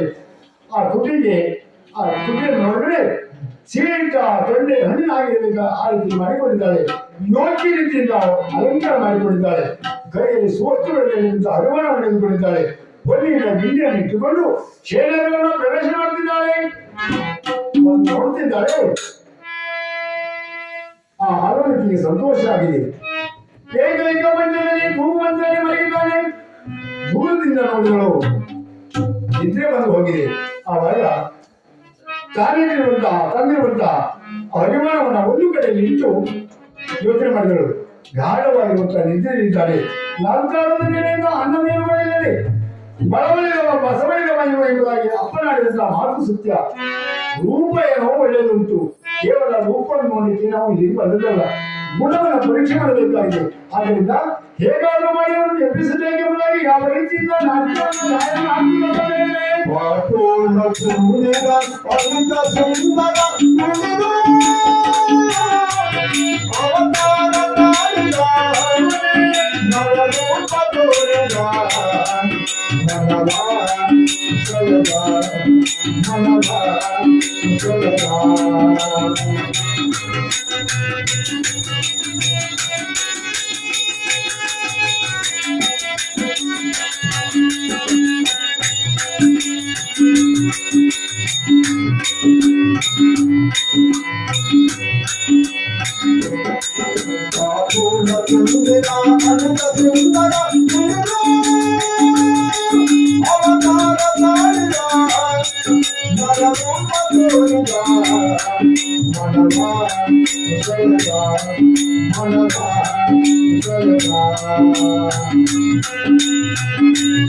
ಸ್ವಾಮಿ, ಇವರ ಲಕ್ಷಣವನ್ನ ಯೋಚನೆ ನೋಡ್ತಿರುವಾಗ ಎಂತಹ ಸುಂದರ, ಎಂತಹ ಸುಂದರ. ಯಾರೊಬ್ಬರು ಮನಸ್ಸುವಂತ ಸುಂದರನಾಗಿದ್ದಾರೆ. ಅಜಾನವಾಗಿರುವಂತಹ ದೇಹ, ನೀಲ ಸ್ವಭಾವದವ. ಅವನೇ ಶ್ರೀರಾಮಚಂದ್ರ ಎಂದು ಹೇಳ್ತಾರೆ. ಕೇಳ್ತಾಯಿರುವ ರಾಮ ಇಲ್ಲಿಗೆ ಬಂದರೆ ಈ ಭೀಮ ಅಲ್ಲವೇ ಅಲ್ಲ. ಕಾರಣ ಏನು? ಅಜ್ಞಾತವಾಸ ಮುಗಿದು ಮತ್ತೊಮ್ಮ ಅವನು ತನ್ನದಾಗಿರುವಂತಹ ಅಯೋಧ್ಯೆಯಲ್ಲಿ ರಾಜ್ಯಭಾರವನ್ನು ಮಾಡಿದವ. ಶ್ರೀರಾಮಚಂದ್ರನಿಗೆ ಸಾಧ್ಯವೇ ಇಲ್ಲ. ಹೀಗಿರಬಹುದು. ಅವನಿರಬಹುದೇ ದೇವೇಂದ್ರ? ಅಲ್ಲವೇ ಅಲ್ಲ. ಅವ ಮೈಯೆಲ್ಲ ಇವನಿಗಳು, ಅವ ಅಲ್ಲವೇ ಅಲ್ಲ. ಅದರಲ್ಲೂ ಹಾಗೆ ಯೋಚನೆ ಮಾಡಿದಾಗ ಇವನಿರಬಹುದೇ ಚಂದ್ರ? ಇರಬಹುದು. ಚಂದ್ರನಂತಹ ಸಮನು ಗುಣವೂ ಹೌದು, ಲಕ್ಷಣವೂ ಹೌದು. ಹಾಗೆ ಯೋಚನೆ ಮಾಡಿದಾಗ ಚಂದ್ರ ಇವನಿದ್ದಾನೆಯೇ? ಅಲ್ಲವೇ ಅಲ್ಲ. ಅಲ್ಲಿಂದ ಇಲ್ಲಿಗೆ ಬರ್ಲಿಕ್ಕೆ ಸಾಧ್ಯವೂ ಇಲ್ಲ, ತಾರೆ ಬಿಡಲಿಕ್ಕಿಲ್ಲ. ಹೀಗಿರಬಹುದು. ಸಮಯದಲ್ಲಿ ಮೀರಿದವ, ಕ್ಷಣಕ್ಕೊಂದು ರೂಪವನ್ನು ಹೊಂದುವ ಅವನೇ ಶ್ರೀಮನ್ನಾರಾಯಣ. ಇಲ್ಲಿಗೆ ಬಂದನೋ ನೋಡಿದಾಗ ಹಾಗೆ ಕಾಣ್ತಾ ಉಂಟು. ನಾರಾಯಣ ಆಗಲಿಕ್ಕಿಲ್ಲ. ಯಾಕಿಲ್ಲ? ವೈಕುಂಠ ಬಿಟ್ಟು ಅವನು ಇಲ್ಲಿಗೆ ಬರುವವನಲ್ಲ. ಅವನಲ್ಲ, ಇವನಲ್ಲ, ಮತ್ತೊಬ್ಬನಲ್ಲ. ಅವ ಹೌದು. ಯಾರು? ಅವನೇ ಮಾರ ಮನ್ಮಥ. ಮಾರ ಮನ್ಮಥ. ಐದು ಮನೆಗಳು ಹೊಂದಿದವಮ್ಮ ಅವ ಮಾರ. ಅವ ಇದ್ರು ಇರಬಹುದು. ರತಿ ಬಿಡ್ತಾಳ ಬರಲಿಕ್ಕೆ, ಅವಳು ಬಿಡ್ಲಿಕ್ಕಿಲ್ಲ. ಮಾರ ಅವನಲ್ಲ, ತಾರೆಯ ಗಂಡನೂ ಅಲ್ಲ, ಇಂದ್ರನೂ ಅಲ್ಲ, ಚಂದ್ರನೂ ಅಲ್ಲ, ಮತ್ತೊಬ್ಬನೂ ಅಲ್ಲ. ಹಾಗಾದ್ರೆ ನಿರಾವರಣ ಸುಂದರಾಗಿ ಗೋಡೆಯನ್ನು ನೋಡಿದಾಗ ಸಂತೋಷ ಆಗ್ತೇವೆ. ಎಂತ ಆನಿದ್ರೆ, ಎಂತ ಆನಿದ್ರೆ, ಎಂತ ಆನಿದ್ರೆ. ಒಂದು ಗಾಯನವನ್ನು ಹಾಡಿ ಗುರುಗಳಲ್ಲಿ ಕಲಿತ ನಾಟ್ಯವನ್ನು ಮಾಡಿ ಅವರನ್ನು ಎಬ್ಬಿಸುತ್ತೇನೆ ಎಂಬುದಾಗಿ ಅವರ ಎಲ್ಲಿಂದ ಹಾಡಿ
ಸ್ವಾಮಿ ಕಲಿತಂದ ನೃತ್ಯವನ್ನ ಮಾಡಿದೆ, ಹಾಡನ್ನ ಹೇಳಿದೆ. ಮಾತಾಡಬಾರದೇನೋ ಮೋಹನಲ್ಲ, ಎಲ್ಲವೂ ಮುಗಿಗಳು. ಆದರೂ ಇವ್ರಿಗೆ ಎಚ್ಚರ ಆಗ್ತಾ ಇಲ್ಲ. ಅದೆಷ್ಟು ನಾಲ್ಕಾರು ಹಾಡುಗಳನ್ನ ಹೇಳಿ, ಗಾಯನವನ್ನ ಹೇಳಿ, ಹಾಗೆ ನೃತ್ಯವನ್ನ ಮಾಡಿದೆ. ಯಾವ ಸಫಲವನ್ನೇ ಮಾಡುವುದಿದ್ರು ಗಾಢವಾಗಿರುವಂತಹ ನಿದ್ರಾಲಿಂಗದಿಂದ ಮಲಗಿದ್ದಾರೆ ಎಂಬುದನ್ನು ಸತ್ಯ ಹೌದು. ಹಾಗೆ ಮತ್ತೊಂದು ಯೋಚನೆ ಮಾಡಿದಾಗ ಈ ನಿದ್ರೆ ಬಂದವರನ್ನ ಎಬ್ಬಿಸುವುದು ಸ್ವಲ್ಪ ಸುಲಭ ಆಗ್ತದೆ. ಈ ನಿದ್ರೆ ಬಂದ ಹಾಗೆ ನಟಿಸಿರುವವರನ್ನ ಎಬ್ಬಿಸುವುದು ಸ್ವಲ್ಪ ಕಷ್ಟ ಆಗ್ತದೆ. ಕಳ್ಳ ನಿದ್ರೆ ಮಾಡೋದು ಇದ್ರೂ ಇರಬಹುದು, ಆದರೆ ಇವರು ಹಾಗಲ್ಲ. ನೋಡಿದಾಗ ಅತಿ ಚಂದವಾಗಿದ್ದಾರೆ. ಇವರ ರೂಪಕ್ಕೆ ನಾನು ಮನಸ್ಸೋದು ಹೋಗಿದ್ದೇನೆ, ಗುಣವೂ ಆದಿತ್ಯ ತೀರ್ಮಾನಕ್ಕೆ ಬಂದುಬಿಟ್ಟಿದ್ದೇನೆ. ಆದ್ರೆ ಏನಾದರೂ ಒಂದು ಮಾತನಾಡಬೇಕು, ಸಂಭಾಷಣೆ ಮಾಡಬೇಕು, ಇವರೊಂದಿಗೆ ನಮ್ಮ ಕಷ್ಟ ಸುಖಗಳನ್ನು ಹೇಳಿಕೊಳ್ಳಬೇಕು, ಪ್ರೀತಿಯ ವಿಚಾರವಾಗಿ ಹೇಳಬೇಕೆಂಬುದಾಗಿ ಅದೆಷ್ಟು ಆಶೆ ಅಶೋತ್ತರಗಳನ್ನು ಹೊತ್ತು ಬಂದವರು ನಾನು. ಏನು ಹೇಳಿದ್ರು ಹೇಳುತ್ತಿಲ್ವಲ್ಲ, ಕೊನೆಯ ಪ್ರಯತ್ನ ಈಗ ಒಂದು ಹಾಡನ್ನು ಹೇಳಿ ನೃತ್ಯವನ್ನು ಮಾಡ್ತೇನೆ.